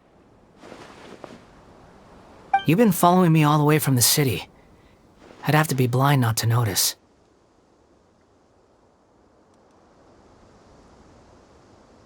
Have we met before?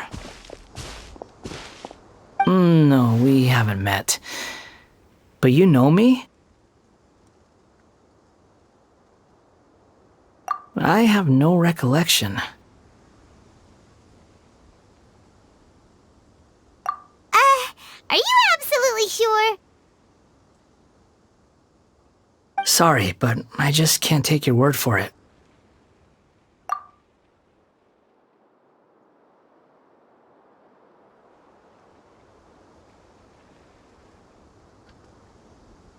A puppet? What makes you think that? Huh? You were right! The look on his face! I guess you do know me after all. That is not something I share with a lot of people. Look, I'm just a wanderer. But seeing as you've gone through all this trouble to track me down, I'm sure whatever it is must be important. Okay, but please let me deliver these goods to my boss first. Are you really working for that guy? He said you don't want any more for it. Is that true? Yes, I ran into him out in the wilderness during a storm, and he let me take shelter in his cart. In return, I said I'd be his helper for a while. That's oddly nice of you. Let me take these back. Then I'll come with you, okay?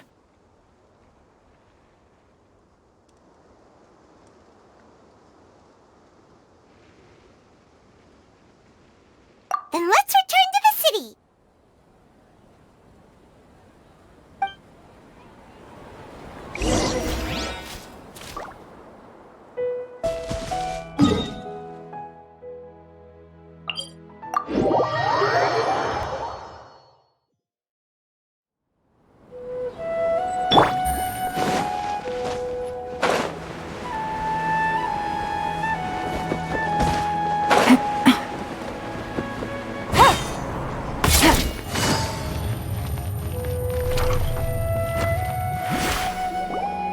Here you go, boss. I'll leave them right here. Oh, you really went and picked some more. Who are these two? Something's come up, and they need to borrow me. Sorry, boss. I'm afraid I'll be away from the stall for a while. I was just about to pay you anyway. Go wherever you want, kid. Don't waste your time here. What? I get it, okay? You just wanted to help me out, to thank me for giving you shelter from the rain that day. Even then, I don't understand why you're so adamant that you don't want any pay for it. But look, it was pouring down, and there you were, sauntering along without a care in the world, like you had nowhere to be and didn't even care that it was raining. Imagine you were me for a second. It's a little weird, right? Why is this guy traveling during a rainstorm if he's not trying to get somewhere? And why is he taking a shortcut through the open country if he's not even in a hurry? But anyway, taking you in didn't put me out even slightly. You don't owe me a thing for it. Certainly not all this. Your time is valuable. You know, you should go live your life. But I don't...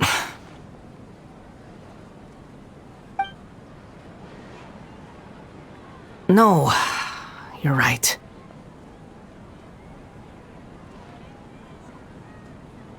Then I suppose this is where we say goodbye. Thank you again for taking me into the city. Don't mention it, kiddo. I've run into all kinds of characters over the years. I just hope you find your path. Thank you.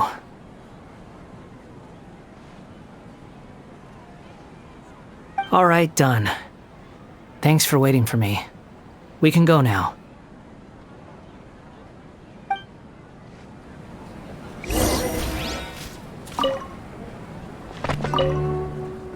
Don't worry about it.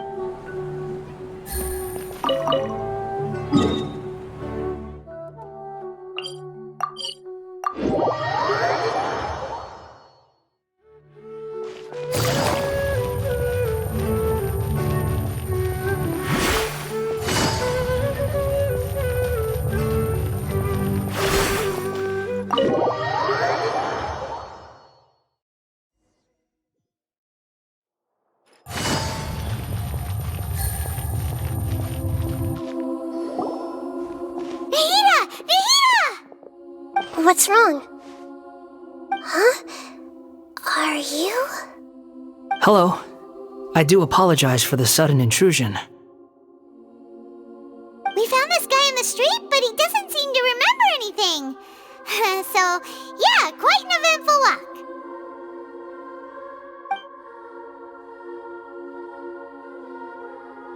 You say that you're trekking across Teyvat to train yourself. Many other Inazumans who describe themselves in this way call themselves Shugenja. Why do you refer to yourself as a wanderer? Well, it seems more relevant in my case. To me, it sounds like a plant with no roots. But these two claim that they know me, and that I have a hidden past unknown even to myself. I wouldn't call it the past, but rather... this is a difficult one to explain. I don't like to rely on using terms like this often, but in your case, it seems that it ought to be called a previous incarnation. Oh, like a past life or something? Yes, something far more distant than the past. So far away that you cannot perceive it. Okay, I have to ask. What was I like in my previous incarnation?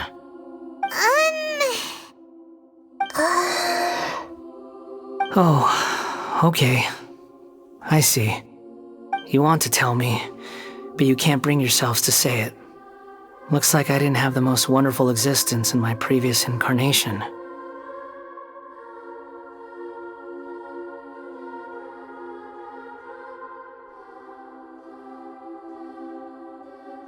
If it's that difficult to talk about, I have no doubt it will be just as difficult to hear.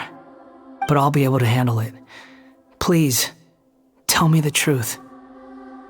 Is truth something you care a lot about? Yes. Then I'll be straight with you. In your previous incarnation, you did many things that would be considered evil. You nearly died because of what other people did, and many died because of you. As a non-human being, you hated gods and humans alike. You drifted from place to place, never able to settle, even where you found status and identity. You adamantly believed that you were missing a heart. Actions rooted in persistence sometimes bear bitter fruit. Sometimes, you have to let parts of yourself go, or you'll never be happy.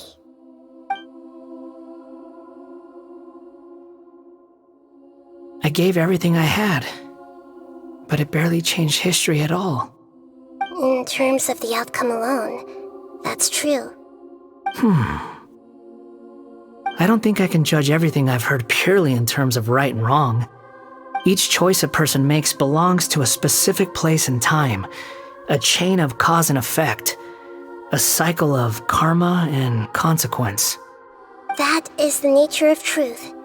If one thing is right, its opposite must be wrong. And yet, dichotomies like this are not enough to explain the world in all of its complexity. It seems like my previous incarnation wasn't the most likable individual. We're not trying to hurt your feelings or anything, but... If we were enemies, why are you trying to help me find the truth?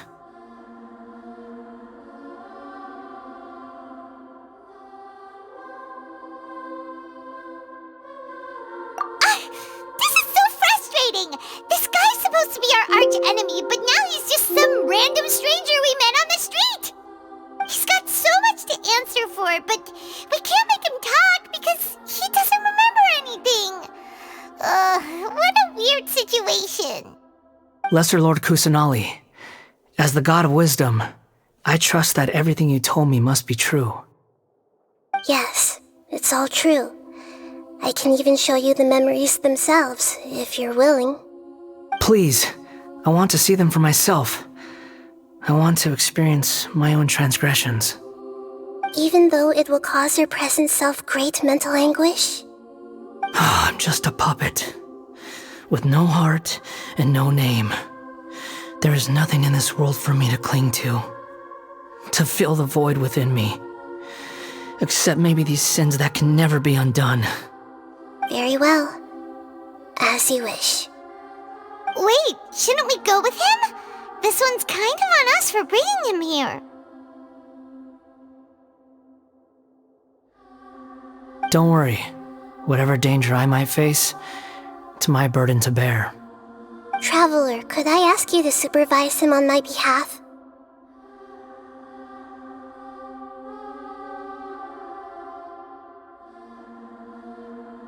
Oh, good point. Given your, unique situation, we'd better keep an eye on you. Understood. Thank you. Now, prepare yourselves, everyone.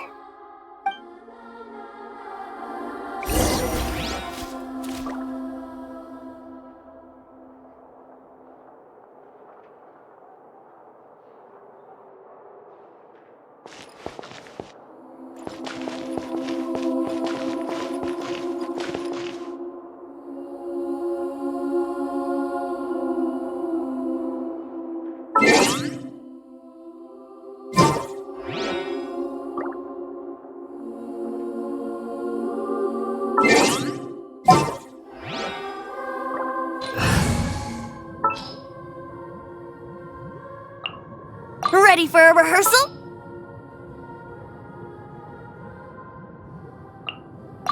Need the help of an elder, huh?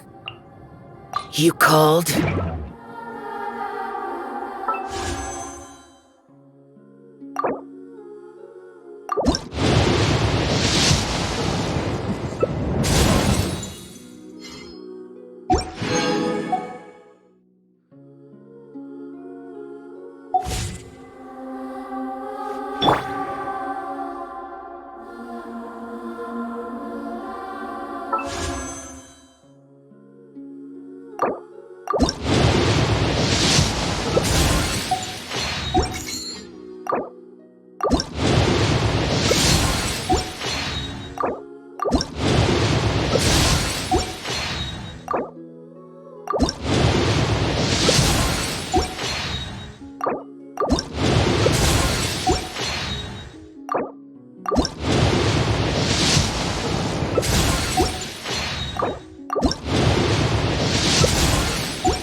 What shall we do?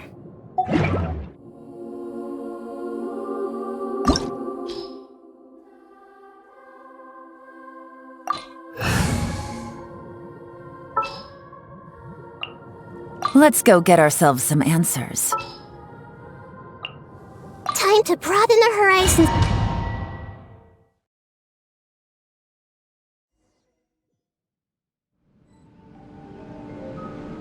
This looks like Inazuma. Right now, you're in a dream I created using information extracted from your memories. These memories will show you the raw truth, but be aware that enemies may react just like in the real world. Please be careful. Sounds like an immersive experience. It's a good thing we came along. You don't need to do this for me. I don't deserve your protection. We never give up halfway. Well, we had to once, but that was your doing.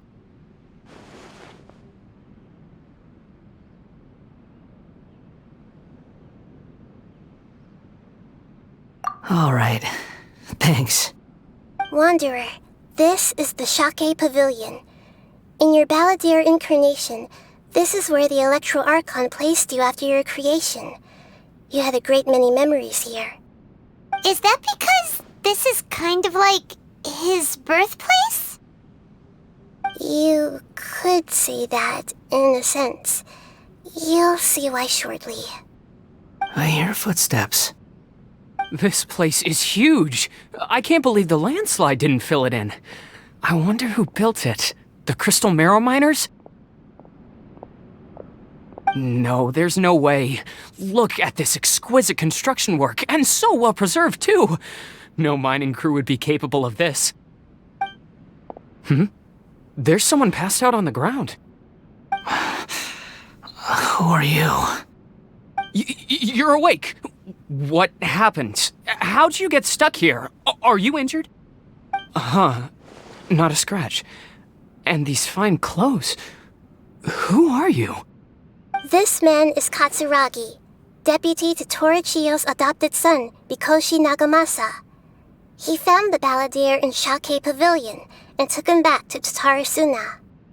And the rest is history. Well, it used to be. In the original version of events, Katsuragi was ultimately killed by Nagamasa. Let me get you out of here. Our people are nearby. Hang in there. During the Tatarasuna incident, Niwa was murdered by the doctor disguised as a mechanic. The Balladeer, then known as the Kabukimono, disappeared not long after. As the second in command at Tatarasuna, responsibility for what had happened fell to Mikoshi Nagamasa. But Katsuragi had sworn lifelong loyalty to Nagamasa after the latter had once saved his life. At Katsuragi's insistence, Nagamasa killed him to put an end to the Tatarasuna incident.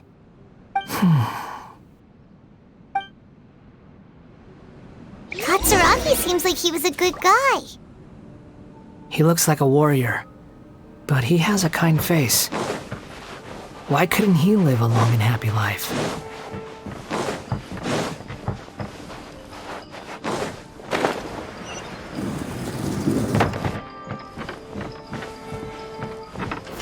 Stabilize!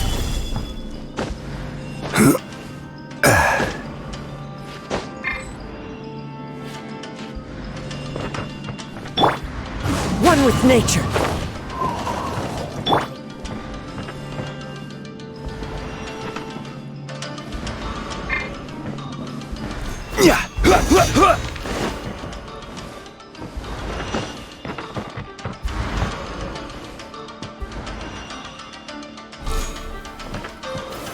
Solidify!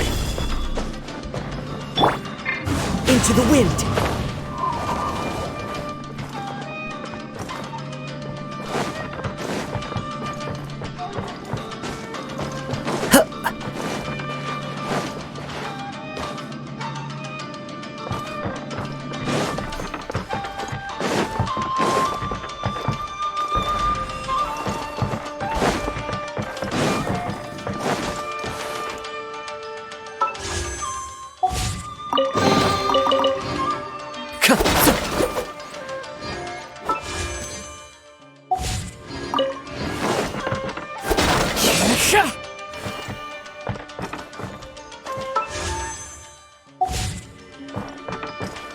Time to go.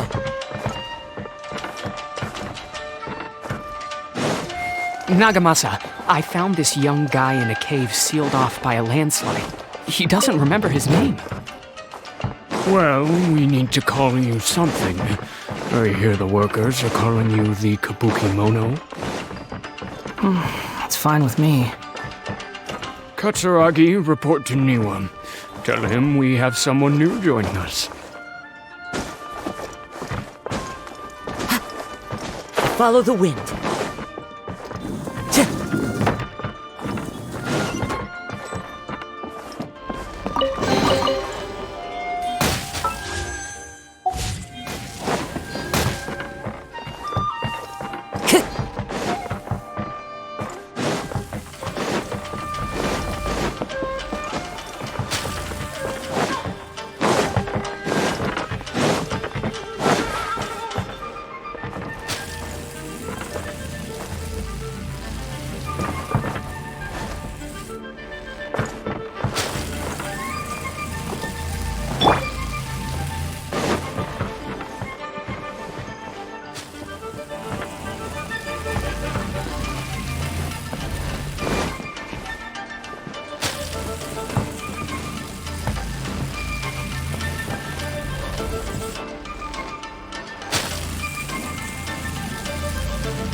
What are we doing back here? Whoa, this is where you were born? It's pretty, but there's nobody here. I was abandoned, like you. I lived here for a while at first, but there's nothing for us here. We can't stay. Okay. I heard my mom and dad used to make swords, but the factory manager died, and then my dad got sick.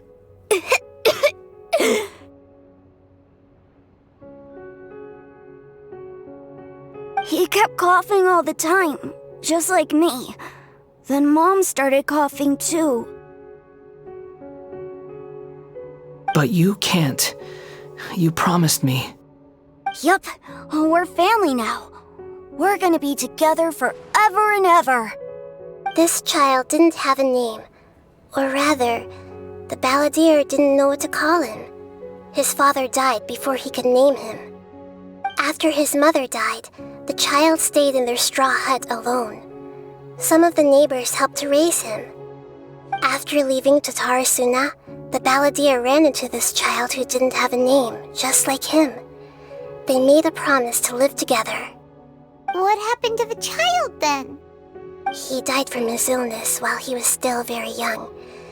The balladeer came home one day and found that he had stopped breathing. Hey! What's wrong? Say something! You promised me we could be family! You're no different from Niwa and all the others. You betrayed me too.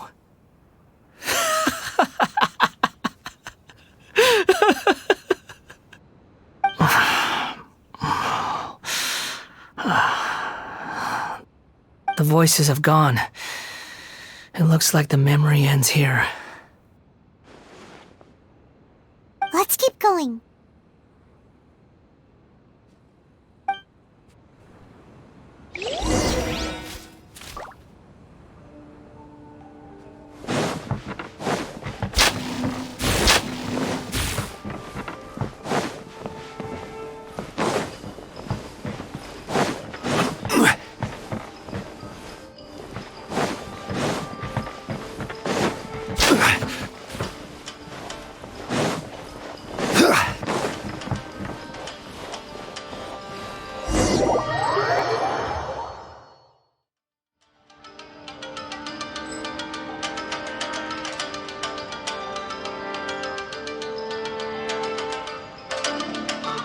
You do realize you're blocking my path.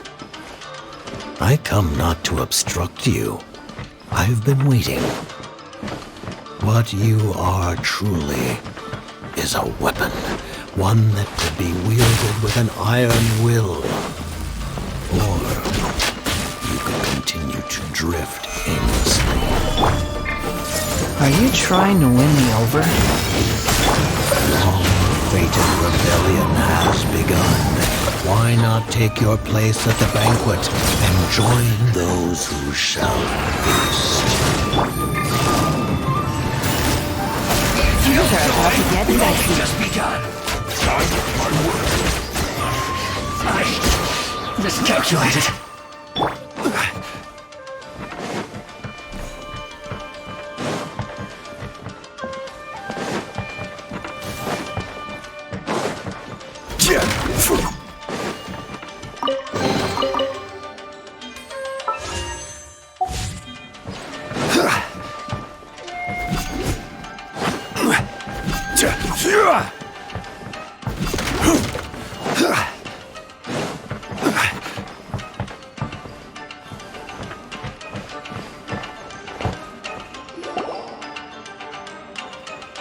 This place is dark.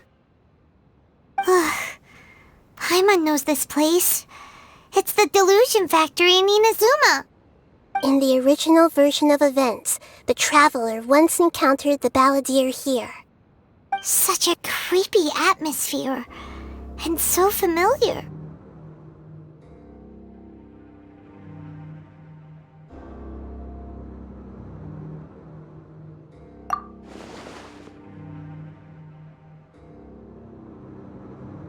Hey, look over there! Well, well, my fair lady. Is this rundown factory and these incompetent fools all for me? Wow. You shouldn't have. Huh. What do you have to gain from belittling your subordinates? You might not want to admit it, but you are a part of this plan. Perhaps you find fighting in the Abyss to be a more meaningful use of your time? Oh, but of course, even this pales in comparison to being experimented on by the Doctor. What a sharp tongue you have. Funny how negotiating never seems to be your strong suit. For the task ahead, I suggest you keep your true feelings to yourself. Save your breath. I know what I have to do. I'm sure you think so, but I still think you need to hear it. Don't start thinking you're invincible, and don't let your emotions get in the way. Surely you're not worried about me. I just can't have you getting in my way. You and Child never fail to find ways to complicate things. I'm merely lighting a little fire in this chaotic nation. But you, being tossed out like trash, must make you want to destroy it completely. Do you remember the last time you were here? That was a lot of swordsmiths you killed. I'm sure the descendants of the Raiden Gokaden are still suffering the consequences now. Look at you. Oh, don't get so sentimental. Now, give that poor little tongue of yours a rest and stop pretending like you're above everyone else. By then, see you at the victory feast. Poor little tongue? She's playing with fire talking to me like that. Who does she think she is? Forget it. Someone might find me here any minute now. I should prepare to give them a warm welcome.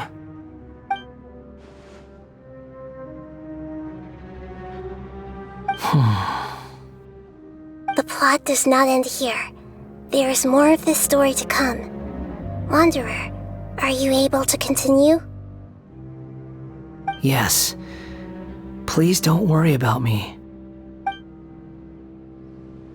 Why are you staring at me in silence? Can't you think of a nicer way to express yourself? I'm under no obligation to be nice to you. Besides, I thought nothing mattered to you except results in your own interests. Isn't that right, witch?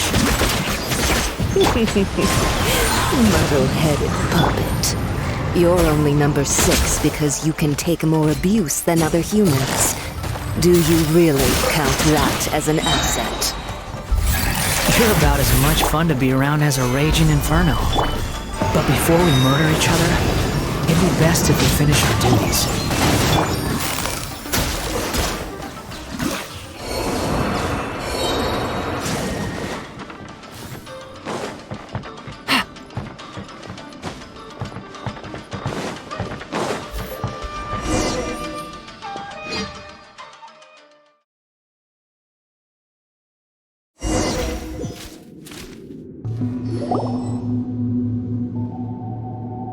Looks like we have arrived in Sumeru. Is that? Considering that Amorta's sage, Nafis, refused to join this project, I'll take part in the experiment in his place. Welcome. I look forward to a fruitful collaboration. When do we start? You seem impatient. You should know that becoming a god is far from a trivial affair. The biological transformation is a lengthy process. As such, I too would recommend that we commence as soon as possible. In the event that a successful connection is established, his body will become permanently bound to the machine, and he will be unable to move independently of it. Nothing worse than what I've been through before then, Doctor. You were the most resilient test subject I ever came across. Thanks to you, I was able to garner a great deal of information. Alas, after that, you were under orders to remain in the abyss. We barely saw each other, and it became difficult to further refine the knowledge I had gained. That was gracefully worded. Ever wonder what they think if they knew that nothing matters to you, apart from your crazy experiments? I suggest you speak to me in a more respectful tone, Scaramouche. The mere fact of your utility does not make you indestructible. The doctor again? That was uncomfortable to watch. That person gives off a very sinister energy.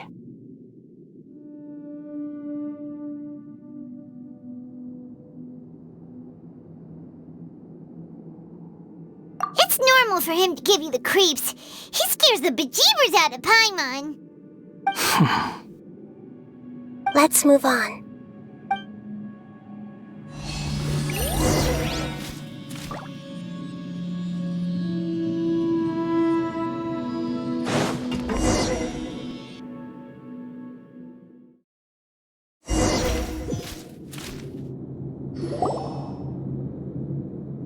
You're a god. Do you think I'm evil? If you accept that he is you, just as you are you, then yes, you are evil. In your eyes, are there any differences between humans and puppets? Do you think there are any differences between your present self and your previous and future incarnations? If not, then what are the differences between humans and puppets? Whoever has tasted the joys and sorrows of life in the human realm is human. Whoever has loved and lost, cried with grief, howled with rage at the tragedy of death that eclipses the miracle of life, they are human too. I've seen enough of my past. If possible, I'd like to reclaim the sins that are mine to bear. No matter the consequences, I won't run from blame or punishment. Whatever I am due, let it come to pass.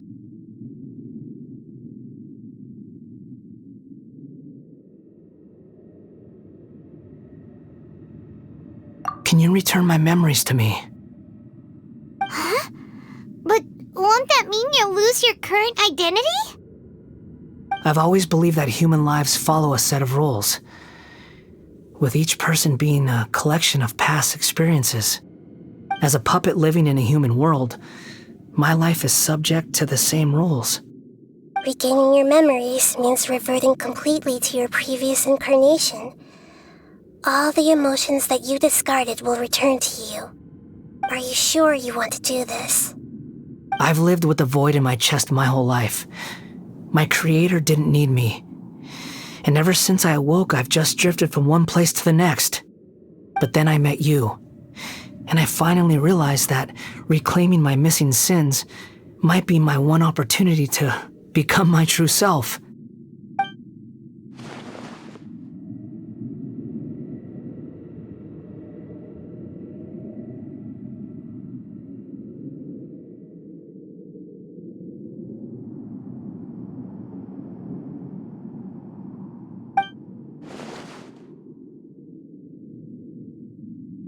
I've always felt I have an innate tendency to yearn for something more, in a way that goes deeper than for most people.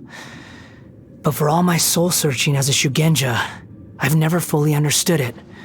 Looking at it now, it seems that I brought this curse upon myself. So I beg you, grant me this opportunity to gain a purpose, to change my destiny, and end my wandering. Very well. Since your mind is made up, I will return to you that which is yours.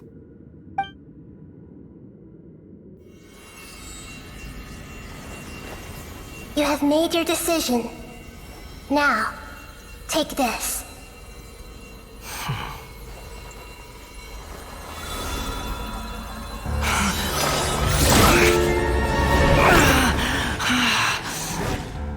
Set him free? A puppet?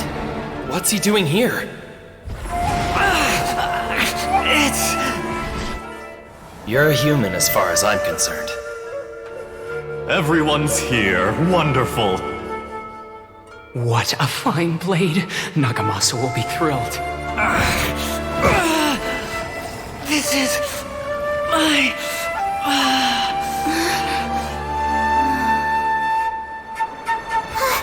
Is he alright? No way!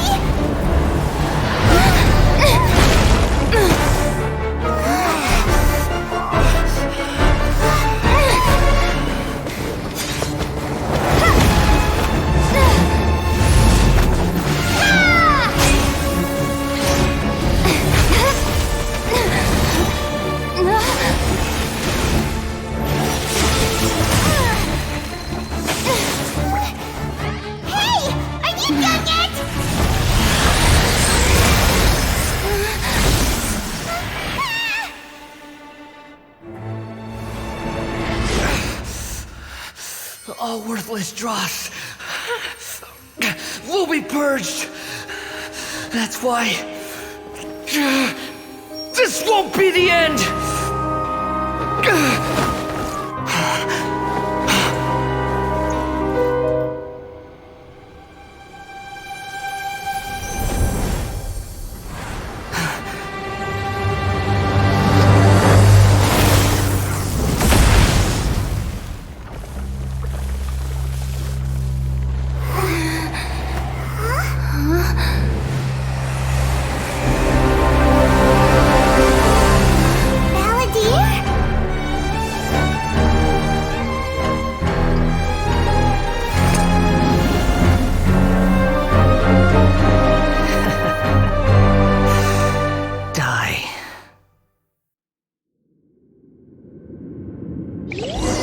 This is trying my patience. Have you got all your memories back now? Have you got any more stupid questions?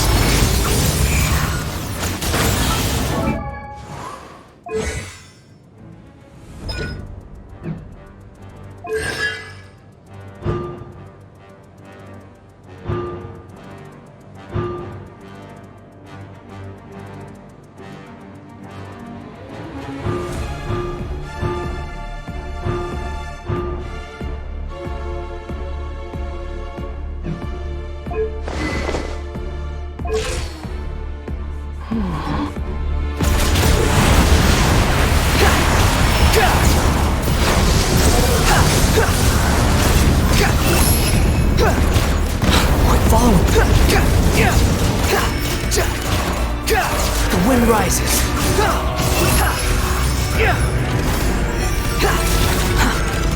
At my command, you shall fall.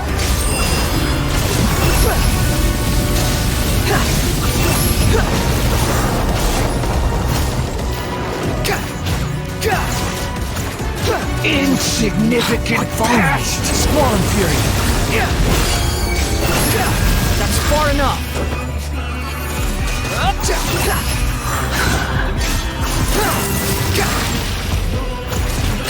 My endless cycle begins! Behold! Bow your head!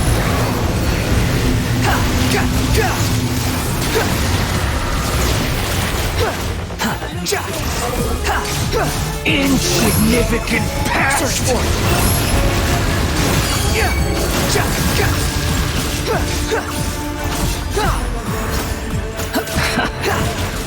I'm following. Feeble human!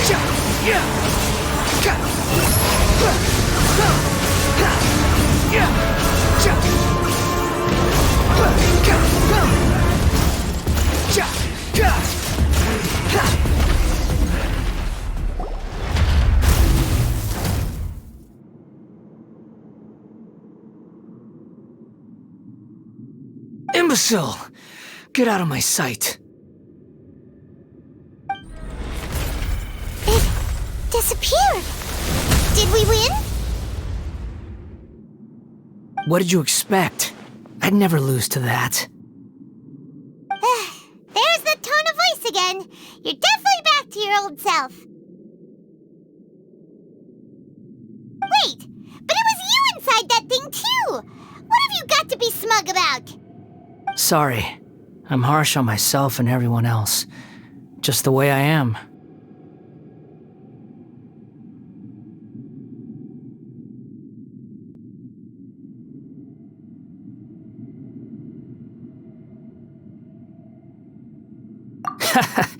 You sound like you're concerned about me.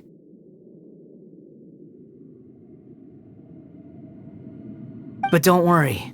Thanks to you, even if I didn't change a thing, at least I now know the truth. The memory recovery seems to have been a success. This dream has served its purpose. Come on. Let's continue this outside.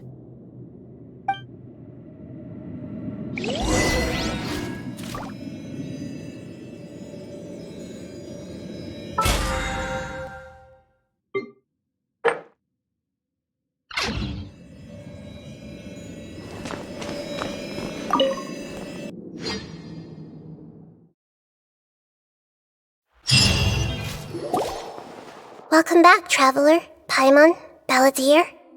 It feels like we just went on a really long journey. Paimon's exhausted. You don't like being addressed by that name? It's fine.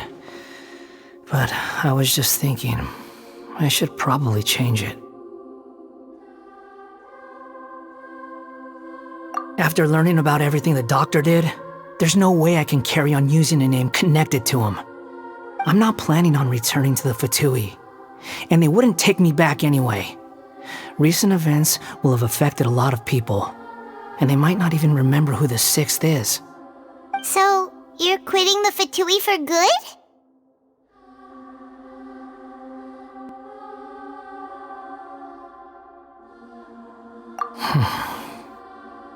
It's like you said, Lesser Lord Kusanali. Everything may look futile, but it wasn't completely meaningless. At least I made a lot of people forget about me. But that doesn't mean your own past has disappeared. Of course. And your main goal, for which you gave up everything you had, you weren't able to achieve it. I hope you can see and understand that. Changing the world, changing the past, changing the fates of other people, these are not simple things to accomplish. What you are looking for is complete annihilation. But this is just a fantasy. Even if the Balladeer is removed from existence, the world will not heed your will. Indeed. How ridiculous. Do you regret doing all that when you've gotten so little in return? Even if I'm completely worthless, there's nothing in the world worth regretting. Lesser Lord Kusanali, You purposely left that information in Irminsul, didn't you? Yes, and I took pains to make sure that you'd acquire that information naturally. Why would you go to such lengths? You trying to win me over too? In all honesty, your past experiences have made you a useful asset to Sumeru and to me. Winning you over was indeed a part of my plan. But before that, I wanted to tell you the truth about your past. If all I wanted to do was use you, then I'd be no different from the doctor. Very clever. I guess you could say that's one of my virtues. Utility to others is what gives me worth. So if embracing my sins is what it takes to make me useful again, so be it.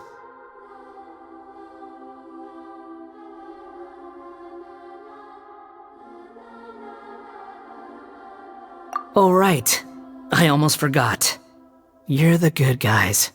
You're into justice and all that. Sorry if I have a slightly different perspective on things, but I don't feel like I've been duped.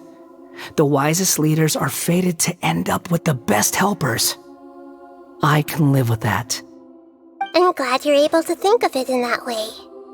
Traveler, in the future, I'll continue to search Irminsul more deeply and see what secrets can be uncovered, including the beginning of your twins' journey recorded in Irminsul. What exactly happened before and after that point? I want to know as well.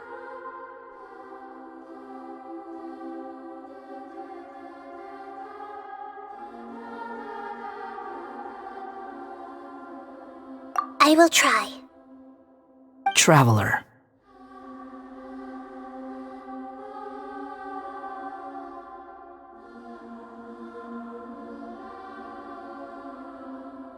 After I dove into the information torrent in Irminsul, why did you go to Inazuma?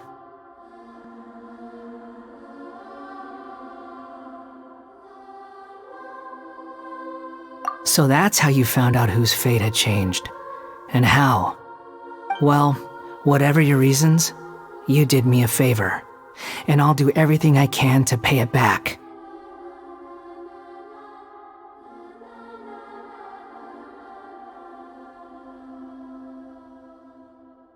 Borrowing and returning are the only real relationships between individuals. I'll balance the books one day. Don't you worry. That's not true. A relationship between two people is not simply a ledger that can be reset to zero. I think deep down you realize this. People who show up in your life don't just evaporate like water drops and leave nothing behind. There is no such thing as balancing the books. Some things in this world can never be brought back, and they can never be changed, which is why there is emotion in the human world. Everything that you feel is real and lasting, and whatever is missing in you will not be made whole. To be human is to live with imperfections. You can choose whether or not you want to be human. But humans can't live without a heart, can they? Anyway, I gave up trying to become a human a long time ago.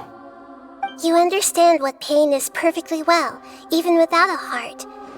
You're just bearing your feelings. The past is set in stone, but you can keep moving on. And the longer your future lasts, the shorter your past will become, until one day, it is but a tiny fraction of your life. Sounds like you've got a future planned out for me.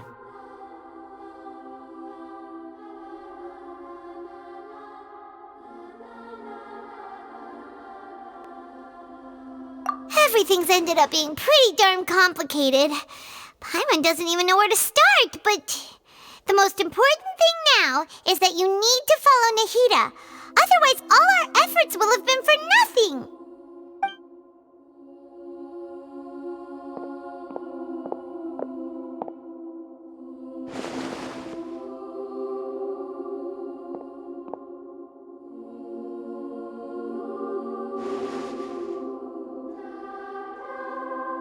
Then I guess I'll be helping you from behind the scenes from now on. I'm glad that you've accepted our proposal. Why don't you choose a new name to celebrate? Oh, Paimon wants to pick an ugly nickname for you, too! Why? Because Paimon still doesn't like you that much. Then I hope we don't see much of each other in the future. A name is life's first gift. You didn't say it out loud, but I know that's what you're thinking. The Traveler and Paimon have helped you a lot. If you can't decide on a new name, maybe you can ask them for ideas.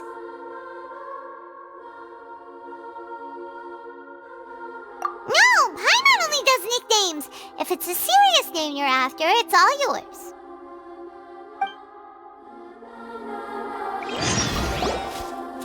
Have you got anything?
Are you sure?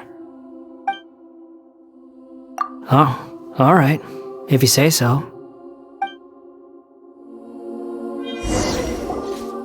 There! Now you have a name of your own. What about a nickname? Are you done yet? Still thinking. Stop rushing me! Take your time. I don't need to see you again until you've thought of one.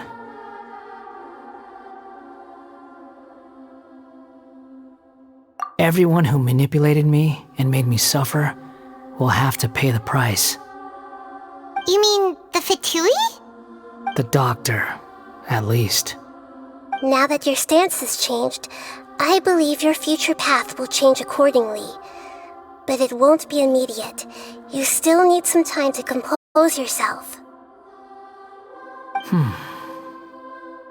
One more thing. There are still some descendants of the Raiden Gokuden living in Inazuma. Some of them know. Well, they ought to know about the connection between Raiden Gokuden and myself. I don't plan to leave Sumeru for the time being. If you see them in Inazuma, please tell them that I was the one responsible for the Raiden Gokuden's downfall. Even though the events have been erased from the world, they still deserve to know the truth. I see. That is up to you. Huh? But if we do that, then... It's fine. Let them stab their blades into my chest if they so desire. Maybe that's how it always should have been.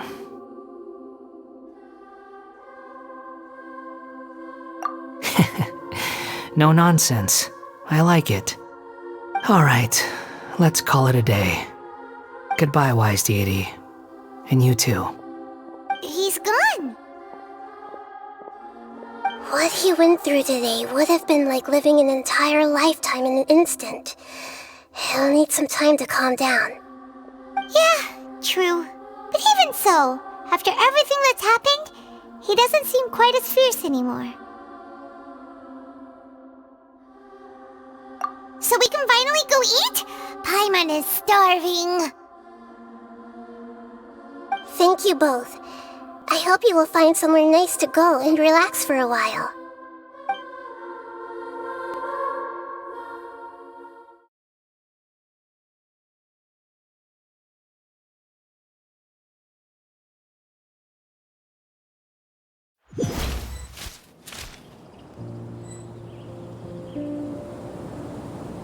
I've got it! I can end my novel with some words from Mikoshi Nagamasa. You mean because everyone else in the story is dead? Yeah, I heard that Mikoshi Nagamasa died at a ripe old age. He's the perfect fit to be the narrator of the epilogue.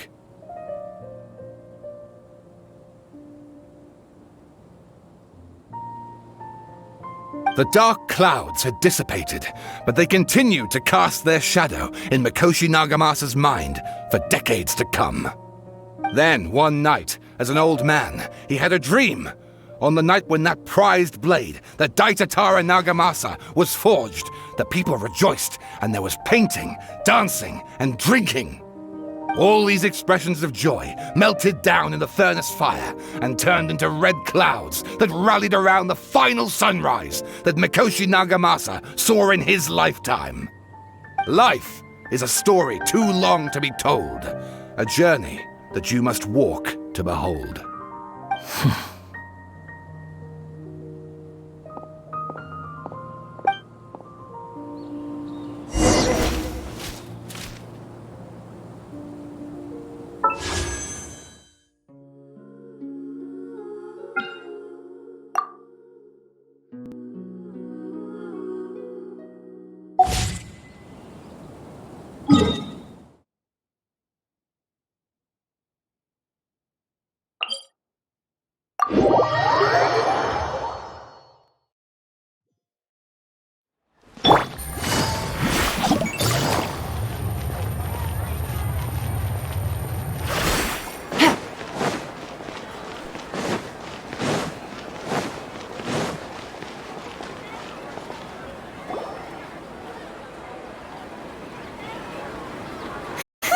It's about time we had a break.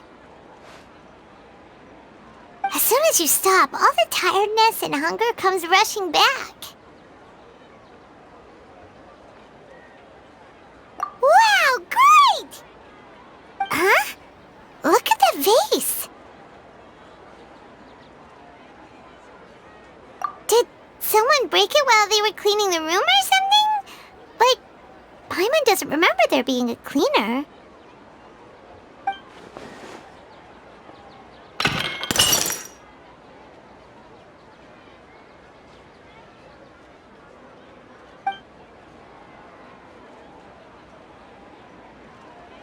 You sound lost and confused. I know why you are troubled. Any who knew of this would find their mind overwhelmed. Huh? Is there someone here talking to us? Unfortunately, the fate of Tevat cannot easily be changed. Perhaps a god may have a slim chance, but for anyone else, who can say? When a small animal runs into a tree trunk, though the tree may sway, it is not displaced. The same is true of fate. Like a vase that falls to the ground, whether it is broken by a cat or by a bird, the result is still a broken vase, is it not? Who are you? How do you know about all this? History does not change easily, but human hearts can. Believe your own eyes. Only that which you see is true. What is unseen is but an illusion.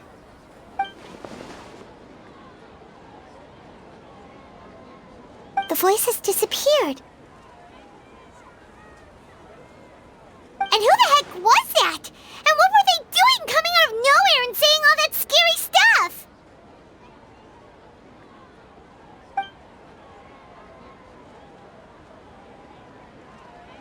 Anyway, that face is still lying there, but it feels wrong just leaving it there. Just a moment. Paimon will be right back.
Evil shall be dispersed.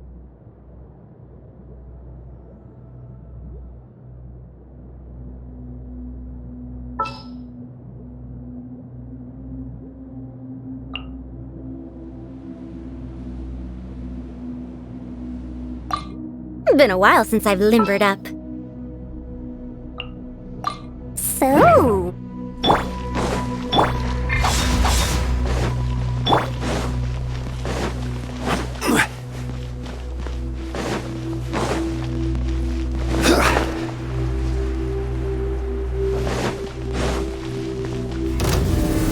Solidify! Have fun with this gift! Disappear! Here! Worthless! Here! Here!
me.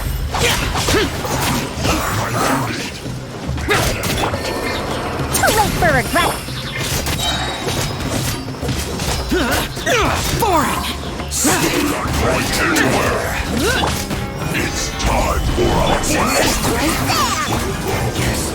Dare to mess with me? Order guide you.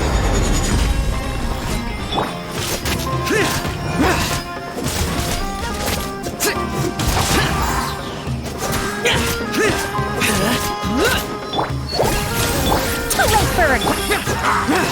Frozen. Gather.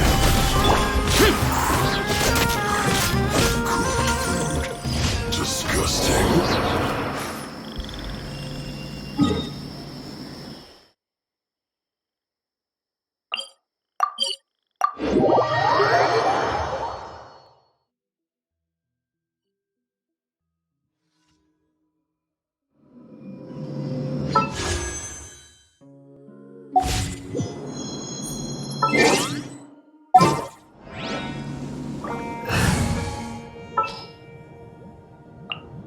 Time to broaden the horizon.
That's close enough. Welcome here. Stabilize. Hey! Law of the jungle. Truth repeats its course. Where do you think you Here's the good. This is order. I see everything.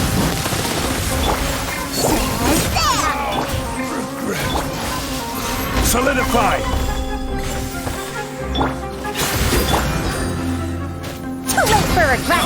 Hey! Fix up your shoulders. There, Warren. Don't touch away. Dare to mess with me? Grow, grow, grow.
Add astro...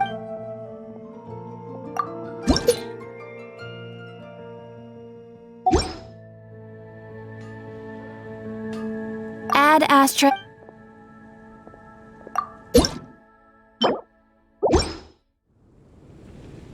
Add astro... Thank you for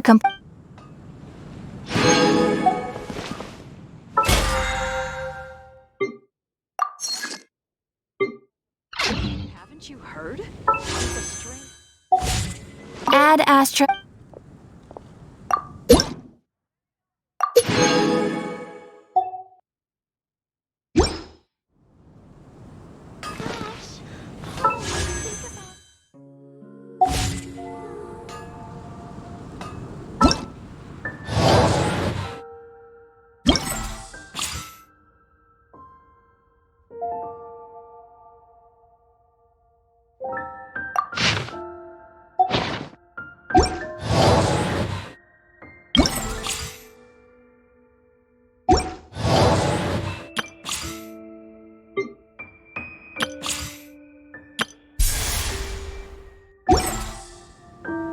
Every journey has its final day. Don't rush.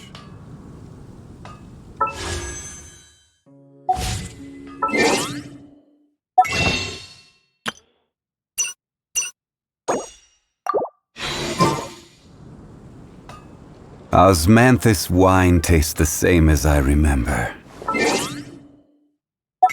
But